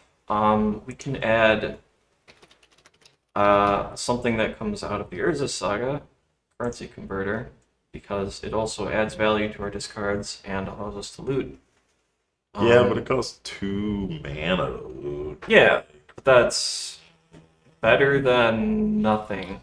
I mean, can we just play another? So we're looking for a discard outlet. So like, why is? I guess We don't really want Putrid Imp or Underworld Cookbook and things like that because we will run out of cards very quickly. And we're not trying to turbo monsters out, we're trying to sure. play a longer game. And if they only discard, we're gonna run out of cards real quick. Is this Oh, I don't better think I got than? a second front. Is this better than playing another looter? Currency converter. Like if we just play another looter. Speak to me of another looter. Tell me what one you would play. I don't know. Did you click all the looters? All the like reasonable looters. Let's look at them again. Yeah, mana value 2 or less. And that. I'm gonna make it less than 4 just to see if there's any 3 drops that we like really want. This card's busted. Bizarre Trade Mage, we've done it. Brawl is technically a looter we could play. Yeah. It doesn't really do a lot. Cephalo Looter is a looter. This thing is technically a looter. This thing is technically a looter. Champion of Wits is like not the worst thing to discard because it does a 4/4. thing, but as a looter it is not useful because you have to spend the 3 mana first. Breaker's already in and it doesn't actually loot. This one's a 3-drop.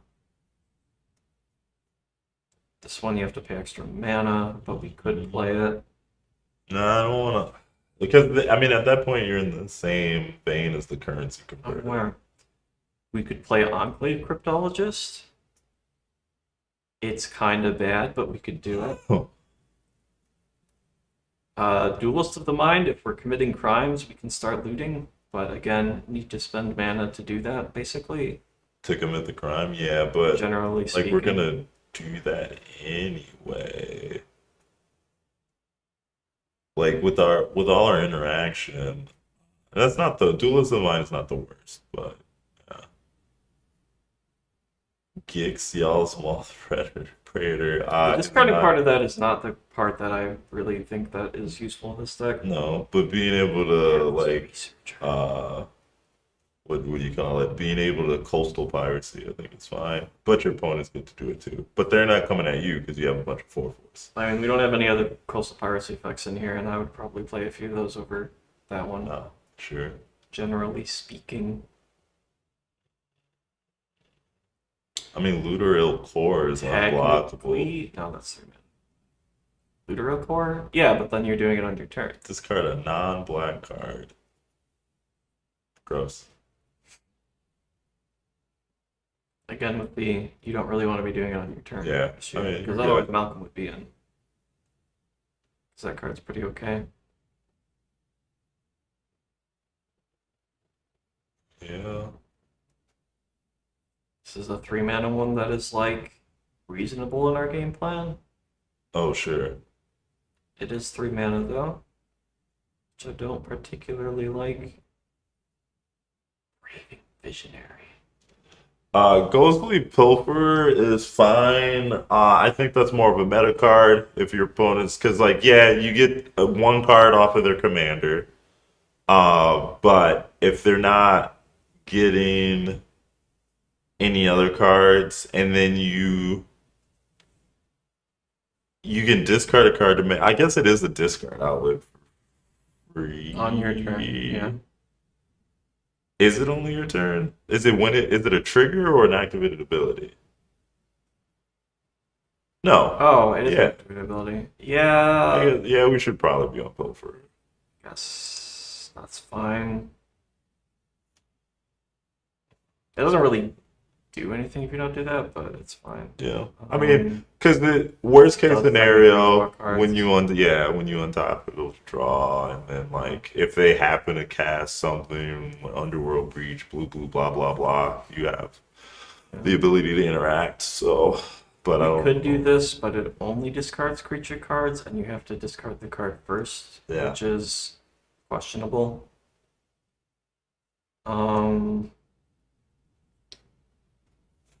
sacrifice 2 lands. Yes, perfect. You can draw a card and discard that card if it's not a land.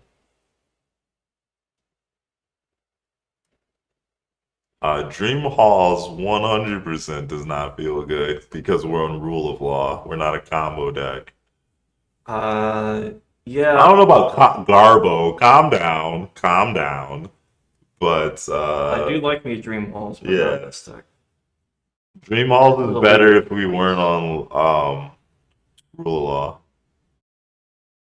That you can loot twice.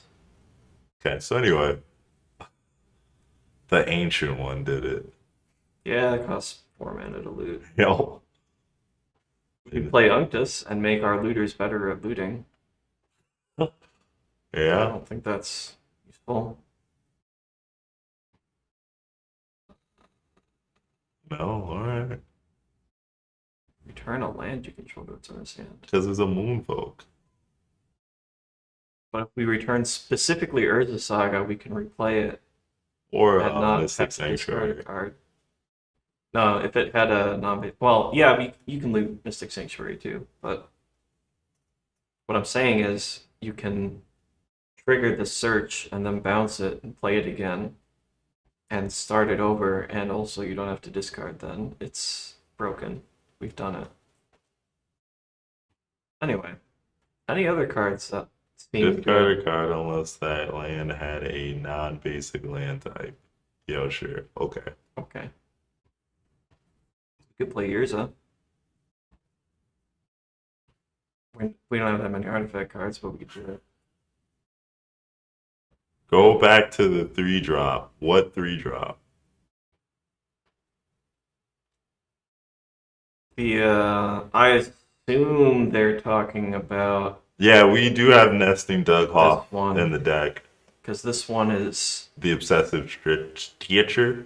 reasonable-ish. Yeah.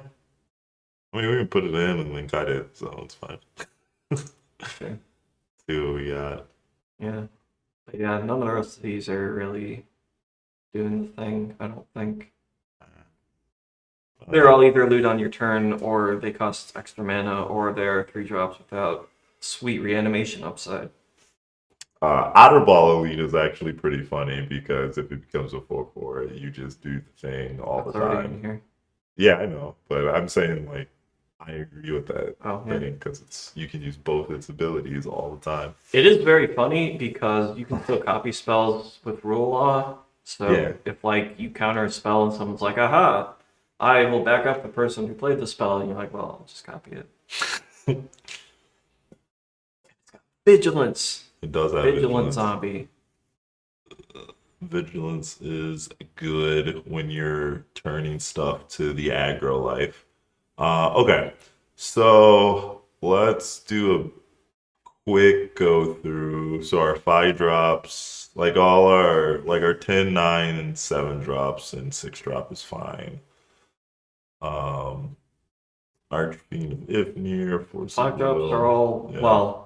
Archfiend is good. Force of Will is obviously good. Harvester is just a 2-mana removal spell if it needs to be, Yeah, or is sometimes a board wipe for small creatures. Scarab God is acceptable. like a win condition. Yeah, something. Yeah, like we can put Scarab God on maybe. I like Scarab God more than Harvester of Misery, but I could also just be wrong on that. The thing with Scarab God is that we're probably never tapping out for Scarab God, but maybe that's fine. Yeah, we can just make a token, the Scarab God. But yeah, maybe I don't know. All right, we'll put a pin in that. Let's see. So our 4 drops: Urtai Resurrected, Deadly Relic, Fell the Profane, Glenalindra, High Fae, Murderer, Nesting Duckhawk, Ocean Thief, Matt Teferi, Master of Time, Waterlog Teachings, Witch Enchanter. Do we actually need High Fae? It is a good card. It has flash. It makes other stuff flash. A lot of our stuff kind of already has flash, and the other stuff we're maybe not. It's probably still good. Yeah, it's good because of the not like all our creatures effectively have flash for 3 mana. As long as we have a discard outlet, which is fine. We built the deck for that. But anything It else, lets us flash in additional rules of law. so let's sort by type one more time so we can look at the non-instant, non-creature spells. So that's a This is a land. So we can Which flash into means fairy, oh boy. these basically, and So Teferi. out of 100 cards, we Flashing and 16 of it. counterbalance is not a good way to counter a spell, but it is a good way to catch people off guard for later. That is true. But, eh. So we have 16 hits off of High Fae. I don't think that's enough. So Okay. I would probably put it in the. I I'd put it in mean, the maybe. it lets us flash these in if we don't have our commander out, and it lets us flash them in if we don't have a discard outlet. I mean that's But fair. Yeah, if we're it's playing around not having Hecaton or Hecaton, jeez, Hashaton, Hashaton, that's whatever fine. it's called. But I think we can probably cut it. You got boots. Ain't nobody. Yes. Nah, we are out here with our feet all out and naked, I used them when I was clearing the driveway earlier. shuffling. Harvester can give -4/-4 if used with hash. It is true. Yeah, to one creature. But yeah, that's fine. Phyrexian Rebirth. Yikes. Oversold Cemetery. Oversold Cemetery, you can't. It's your turn.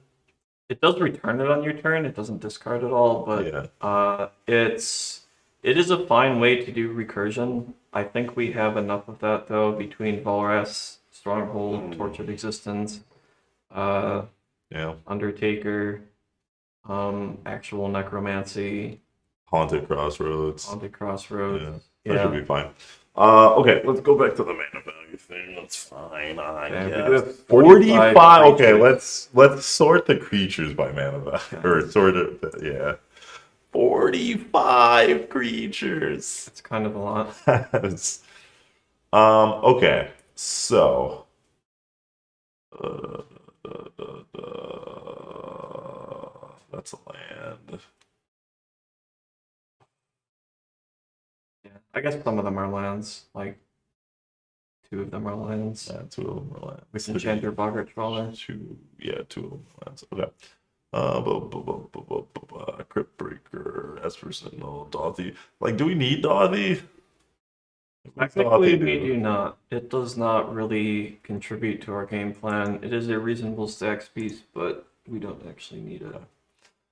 Technically, we don't need Dranith either, but I think since we're trying to prevent our opponents from casting spells, overall, probably worth it. Yeah. Diversion unit. It's a mana leak under rule of law. Are we playing it because it's a 2/1 flyer? Because it's a mana leak, mostly. We can get rid of it. Diversion Unit and Malevolent Hermit are basically the same card, except Malevolent Hermit's a little bit better Yeah. sometimes, but we could get rid of both of them. They do run the issue of once your opponents have lands, they can just play around them. Yeah. On the other hand, if we have, let's say, an Agatha's Soul Cauldron in play, it does do some very funny things. So like having one is probably fine, but Okay. yeah, maybe we cut the diversion unit. Sure. Because casting what's his face from the graveyard. Will occasionally be useful, yeah. Yeah. Not that we're going to want to do that super frequently because something about casting spells on our turn, but it might be necessary from time to time. Thought Warrior. What's Thought Warrior? It's another looter. Got it. Straight up looting it.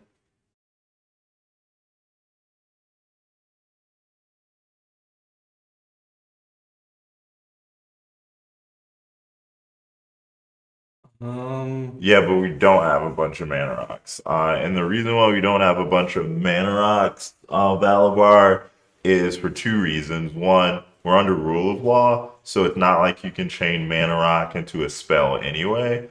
And two, Our commander costs 2 mana. yeah, your commander. We will need a lot of mana later on, but Yeah. probably not like infinite mana or anything like that.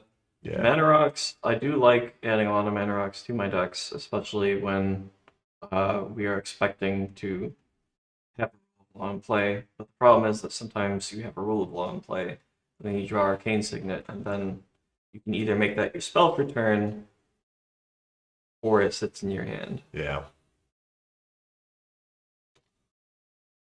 12 ramp, 12 card draw, 4 board wipes, 8 pieces of spell removal. Okay, so I will say so. Like having a basic idea of what you want is good. The issue with having a mantra like 12 ramp, 12 card draw, 4 board wipes, blah, blah, blah, is that it allows no flexibility for the deck that you're building. Yeah, every deck is different. Yeah. Oh, I forgot. I didn't add this as a, or count this as a Discard. card out. Okay, sounds good. Kind of is. Like it again, it's good. People need to play more lands, in my opinion, right? Like we've talked about that on previous streams. Yeah. But depending on what your deck is looking like, if your deck is full of like, so my cycling deck, the majority of the cards have cycling for 2 mana or less. I'm playing less lands because I can churn through my deck quicker and hit land drops more consistently that way without having to play 38 to 40 lands. So knowing when to go off the beaten path of these mantras will just help you have a more solid deck overall when your deck itself is going off the standard. Like we are playing a rule of law deck. That is not something a lot of people are playing in this format because it is hard to pilot because it's not a common deck.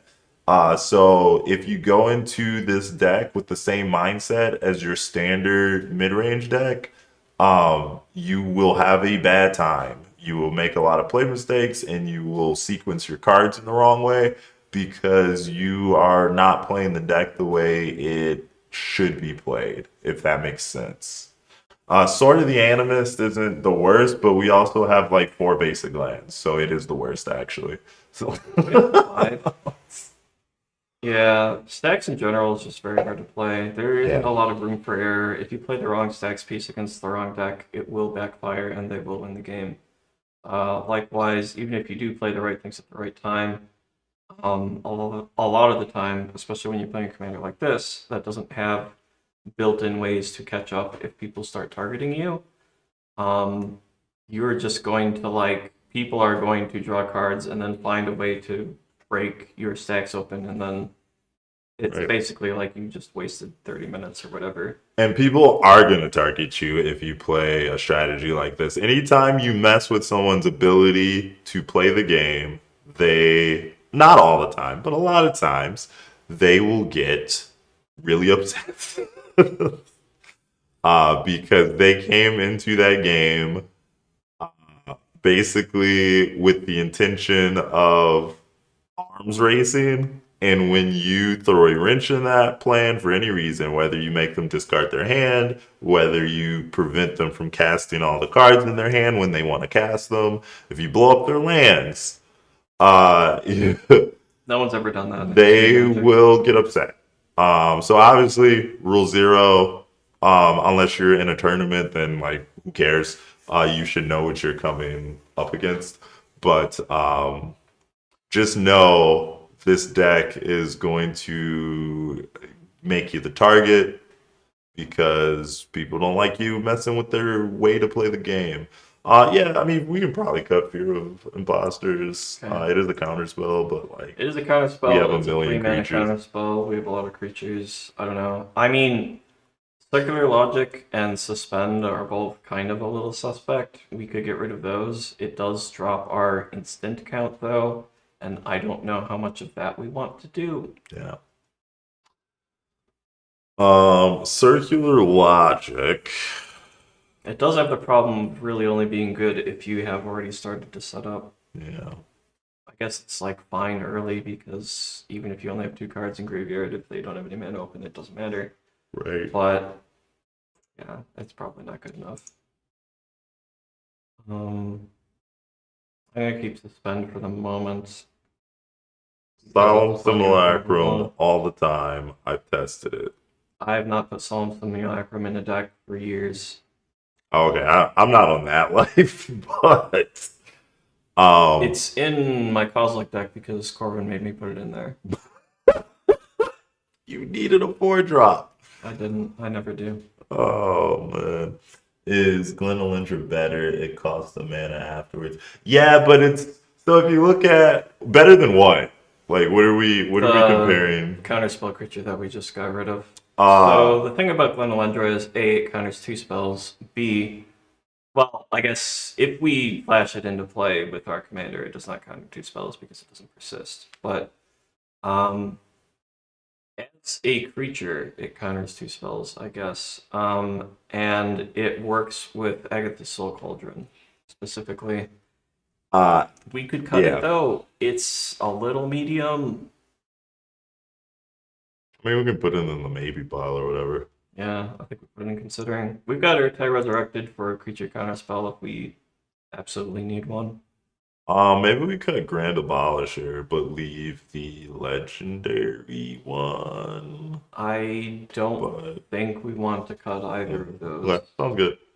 That's fine. Yeah, I'm just particularly fond of those in Rule of Law in general. Do we want to play Enlightened Tutor to find a Rule of Law?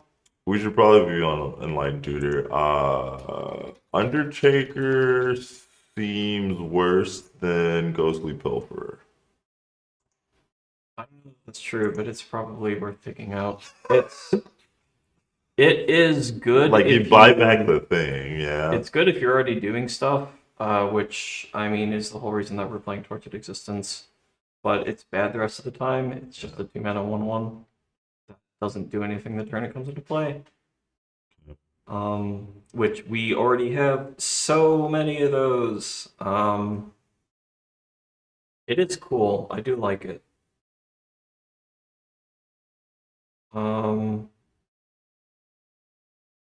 Yeah, people will definitely hate you if you play stacks.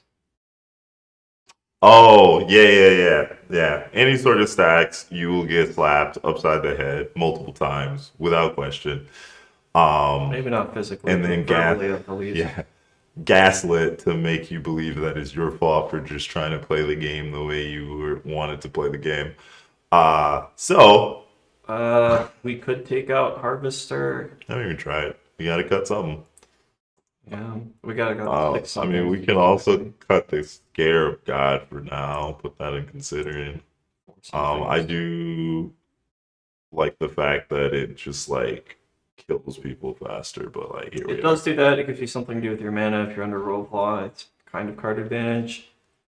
It's probably a reasonable card. It's not great if you're just casting it, though, which is my big knock against it. And more importantly, we just need to get cards. Yeah.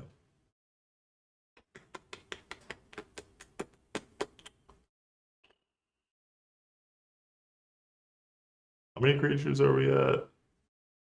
38. 36. Okay.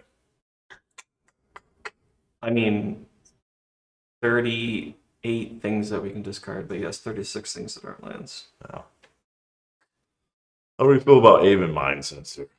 When we already have which Opposition one Agent? now? Do we need both? Do we need both? I mean, They're we're not pretty really. good. They are pretty good, but I mean, at this point, we're like start cutting rule of law creatures that aren't the best. But so like, in theory, we can go over to we can cut like actual rule of law. Arcane Laboratory. Well, Arcane Lab's a little bit better because it's blue. Yeah.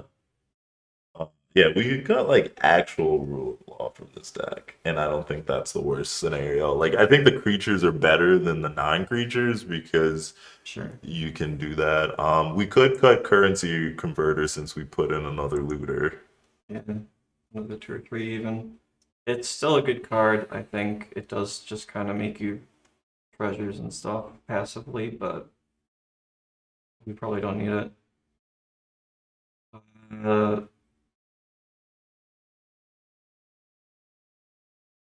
Maybe we cut. No, people don't play enough Grave Hate. Should Yeah. probably keep those.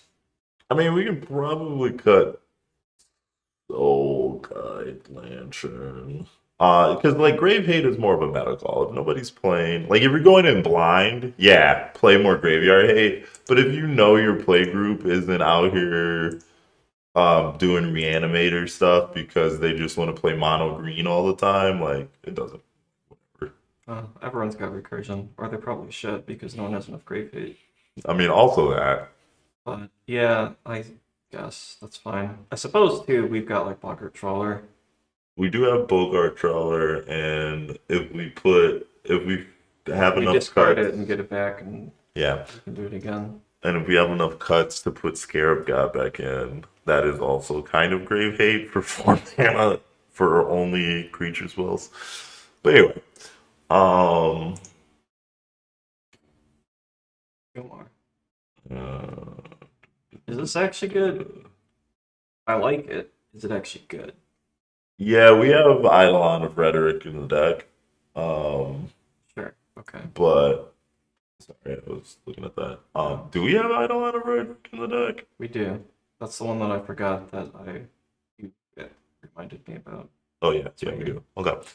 Yes. Yeah, so in the deck, the creature rule of laws are better. Get the weave one. Let's go. Oh, Creature rule of law effects are technically better than the enchantment ones, strictly enchantment ones, because they synergize a bit more with our commander. We were looking at the reanimation miracle dude. Yeah, he is good at chaining things together and getting back like the actual Archfiend of Ifnir after you discarded it, or the actual Void Winnower or whatever. Yeah. But if you're bringing back like Likeness Leader or whatever, it's probably not as good. True. Um, Does put 2 4/4s into play though. yeah, I think he's fine. It's just I don't know. It might be I mean, he's basically a creature necromancy, right? Like, that's a little bit of a stretch, but yeah, kind of.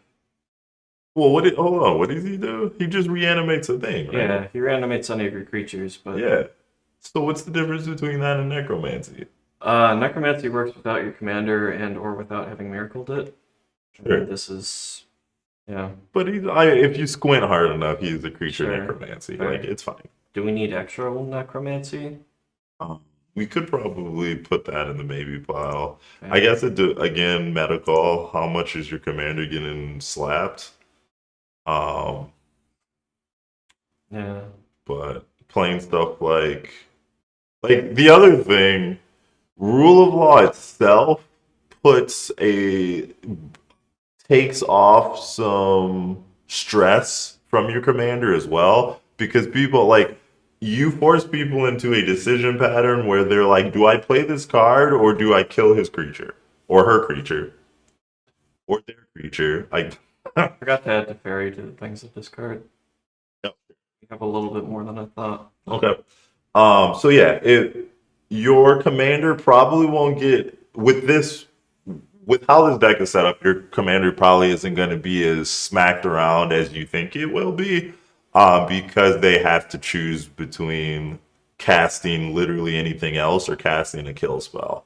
So, especially if you double up on rule of law effects, then their life just ends. So, if you want to see somebody cry, play two rule of law effects. It's pretty endearing. So. The card Crater the Guard, because we're not really going to be wanting casting it that much.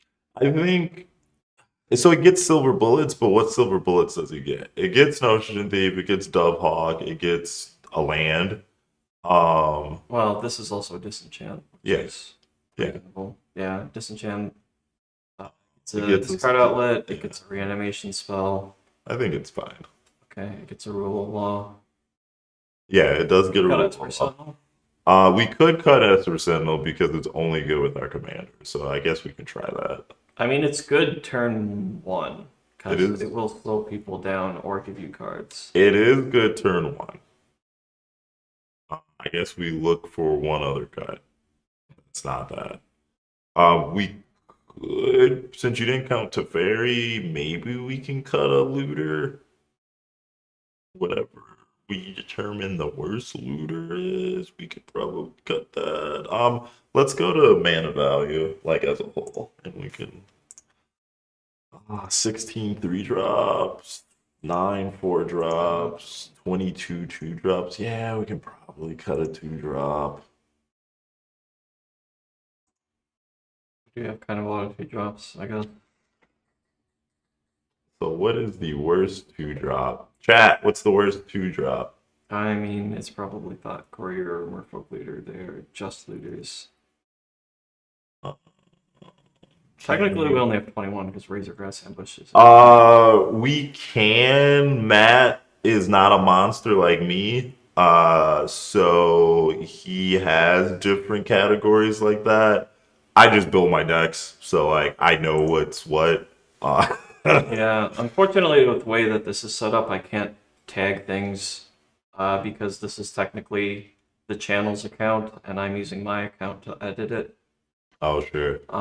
I tried before. I put it into this view, and I'm like, oh, this is actually a looter or something, and it just didn't save it. So we can kind of get a general view of the things on here. I need to update these because I have, since that time, started splitting things out into what they actually interact with. Because we can see that we only have one way to get rid of artifacts that isn't a bounce spell. Which might be important. I don't know. Oh, we have get lost. That only hits enchantments. Oh, gross. And All right. planeswalkers and creatures, but Oh, nice.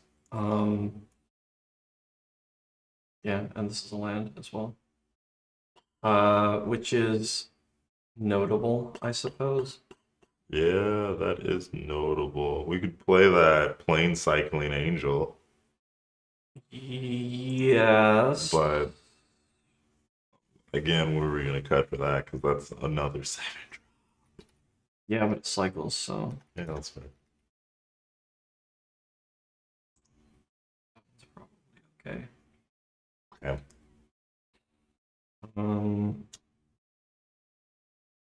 You got spell sky. Like, no. Spellskite is a reasonable Cut card. counterbalance, bro. Get out of my channel. What are we even talking about here? Cut counterbalance. I mean, technically we could. It's just cut counterbalance top. But For how the deck is set up, counterbalance top is actually fairly good. Counterbalance top is very good with specifically rule of law. Yeah. And it's just funny, especially when you blind drip before or blind flip before drop to counter Jace Wielder of Mysteries. Let it go, man. We did that to each other. Like you did that one game, and then I did another game. But oh my god. or literally any spell. No, So, we're not gonna cut top. top works with counterbalance, You cut top. and it's And- really good with fetch lands, of which we have. All of them. Yeah. So we could play 10. We could go up Prismatic Vista. Yeah, That doesn't seem. We would cut an island for it, which means that we would have 4 basics for it to fetch. that's fine. But Okay, then I will. I'm gonna remove unless we cut 2 of these and add the Snow Island just in case we ever end up with the Tainted Pact. sure.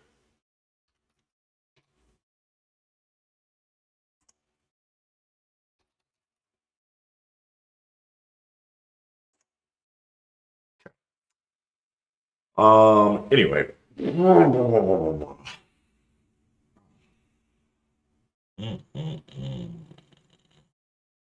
Yeah, I guess we can cut Thought Warrior. Like we gotta keep Muirfolk Looter, right? It's the OG. Yeah, I think we should cut this. We've got this many ways to get creatures back. We probably don't need this as well. It's fine, but it's not necessary. Yeah, we also I guess it's never a 6-drop. Well, this one's not creatures, and this one's not creatures, but the rest of them are. Oh, Jace isn't either. Who cares Sure. about that? Yeah, I mean that's It is our only 6-drop for counterbalance, though. If it you is were our only 6-drop. throwing It's okay. We gotta Colossal Dreadmaws at us. Or once whatever. we figure out 2 more cuts, we can put in Massacre Worm because I completely forgot about that card. I didn't. It's just another Ellisthorn. Yeah, Massacre Worm is great. Like I'd rather play Massacre Worm than that 5-drop. Arcfiend? No, Oh, the one that we that cut thing. already. But yeah, I mean that one's just a removal spell. It's a but little- yeah, I like guess. anytime a creature dies, they get that too, and then Oh, this is the worst looter actually because it's 3 mana. yeah, but it reanimates. But yeah, we can cut it. It's fine. Yeah. I'll put it in the considering or whatever. If we need more Unfortunately untagged reanimation. because I can't add tags right now. Red Tomb Mystic. That is the Cycling cycling thing. guy. We're at Yeah, 100 that now. guy's fine. Okay, yeah, that's fine. Okay. We're gonna do like one quick run through this, and then for Anger's done making utter end. So all of those are huge mana taps, which isn't necessarily bad, but if we weren't on Rule of Law and specifically running more mana ramp, those cards would be better. But you're gonna put yourself in a position where you're choosing between casting your 4-mana removal spell and doing anything with your commander or anything else. And you don't want to do that to yourself.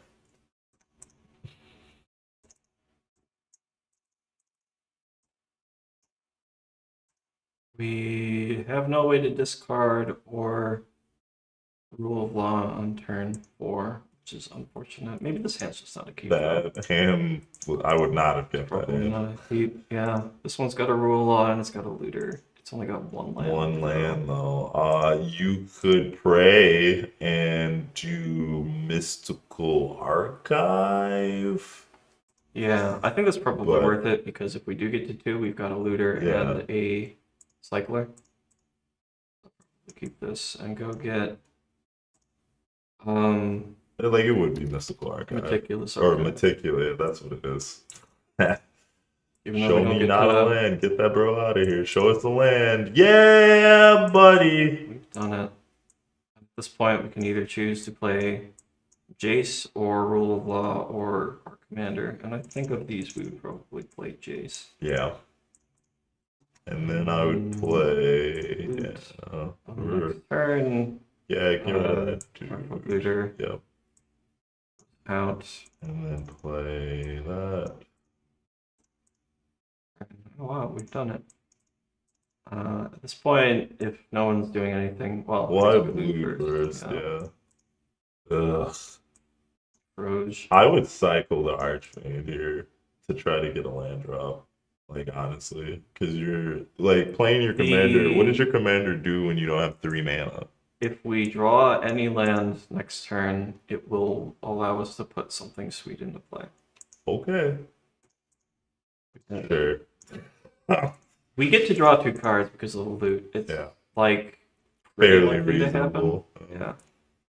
Create an Arcane of Ifnir. Next turn we can give everything -2/-2 if nothing happens. Yeah, I don't know. Yeah. Drawing That's lands would have worse. been nice, but it was a reasonable start. This one has a Rule of Law. It has a looter. It has 2 lands and a way to get a 3rd And a land. baddie. Yeah, I think that's fine. Probably start on this. Yeah.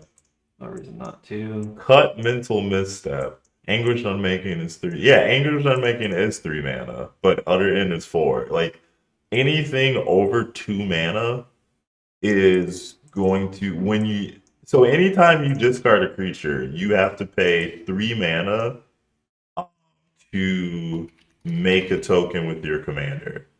And there's no way around that. You cannot discount that or anything. So you always have to have 3 mana. So in what world are you gonna consistently have 6 mana to be able to interact with the board and then also still use your commander to get ahead?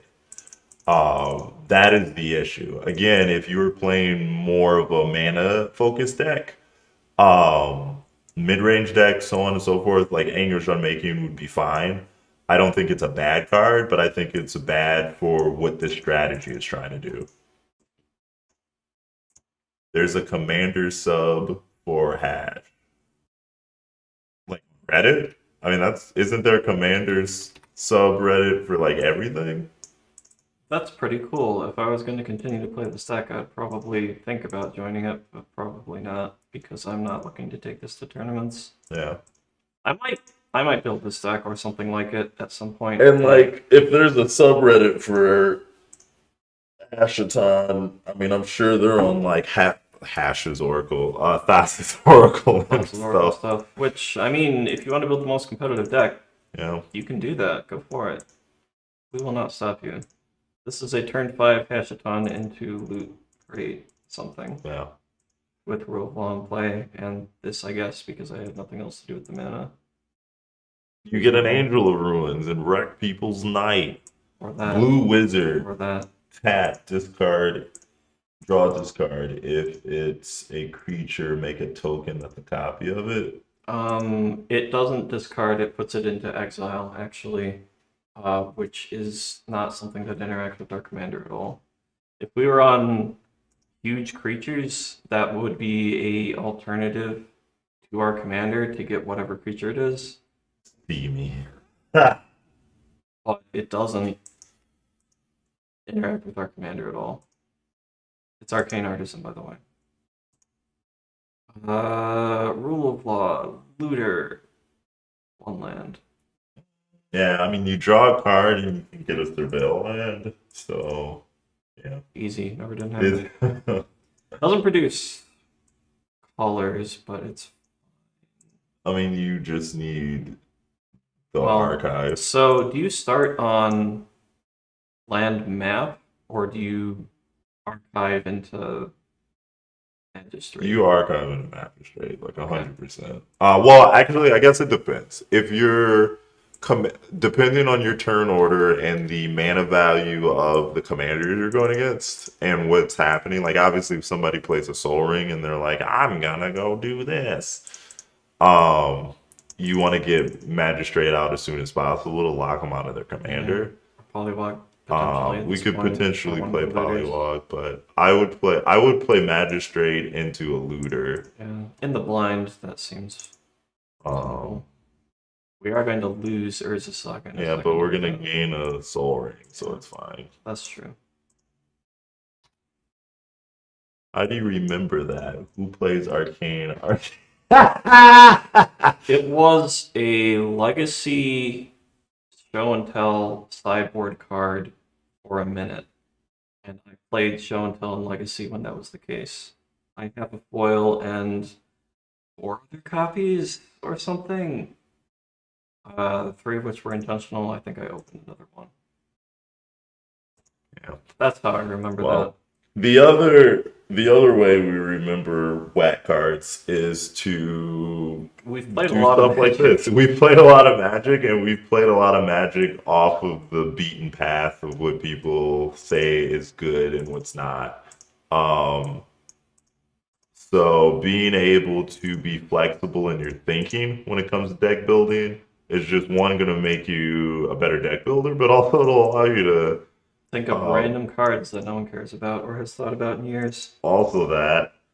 Imagine my surprise when Necropolis was like $15 when I relooked at it, and the only reason I had that was for my old Jugen deck before the commander committee changed the rulings on death triggers with commanders. You had to have Jugen die, and then you had to play cards that removed Jugen from the graveyard in order to put them back into the command zone. Then something random happened, and my Jugen deck got buffed because they changed how dies work, which is great. And everybody was worried about Kakusho, but like, nah, bro, it's Jugen. I made a 4/4 Polywog Prodigy. We're drawing all the cards today. Yeah, but you're throwing out whack cards that have no business in this deck. Like all the cards that you have said I would play, just not in this deck. Not necessarily. He did throw out some good cards. Yeah, he's hitting like Okay. 200. Anyway, so this deck is probably the best deck we've made on stream so far, which is not a high bar. I like how this turned out. It does That's a the pretty thing. solid deck. It seems like a deck I would play. I may even build something similar to this, although I'm gonna put in like Mux Time and shit because I got those. I kind of want to build it just so I can put my Bazaar somewhere. Because I haven't played with that card in a while, and it's legal in this format for some reason. There's an expedition map in here. Uh-huh. If you own a Bazaar of Baghdad, I would cut Ishkar Raceway for the Bazaar. There you It go. doesn't tap for mana, is the problem. And then also cut another land, probably Rafine's Tower for Urborg. Did it? Well, Welcome. I'd probably put in dual lands first, but yeah. Anyway, doesn't matter. Okay, we built this deck. Look at this deck. It's going to be available on our page if you go to the Dankest Dungeon. Yep. Or if you're following either of our personal Moxfield pages, which are at the top there too, it'll also link any of the deck builds that we have done. Technically, Matt's page will have more deck builds than mine because I wasn't a part of the one last week. So, Yep. Right Yeah. here. That does about wrap it up, though. I It think. does. If you like what we did here, like, comment, subscribe, all that fun stuff. Sign up for the Patreon. You'll get some benefits, including going to Discord and asking us for deck advice if you want it, but be prepared for a wall of text if I'm in the mood. Yeah. You can, yeah. Be a part of the Patreon. Get deck advice so you can stop scrubbing out at your LGS, and so that we can talk to somebody besides Thanks. Goon. So Goon is fine. Hello, Goon. How are you doing? If you're still here. If you're still here, Goon, we appreciate you. So Yeah, we're gonna keep doing this. Next week, I don't know what we're gonna do. We might break off of well, use these deck builds to help build a real deck so you can win some pods at your LGS so you can stop being poor. So there you I don't know go. if You're that's how that welcome. works. That is how that works. okay. Ah! We may branch off of this set. We've done 4 for Aetherdrift at this point. We might try some more experimental deck builds. And by experimental, I don't mean random, weird, like, psychedelic deck builds. But, like, I don't know, other Aetherdrift concepts. cycling. Yeah, but we'll see. If people do have things that they want us to build, either from this set or from the past, letting us know on Discord or in the comments after this video are a good way to do that. We might. We'll see. But yeah, ideally, we'll be back next week. I think that's true. I don't think I have anything going on. Yeah, we'll probably be back next week, but then we'll be in Chirac, slinging cardboard. So there we go. Yeah, at some point. At some point. But yeah, I think that's all I got. Yeah. Cool. Okay. Thanks for joining us. We'll see you next week. Maybe. Maybe. Bye.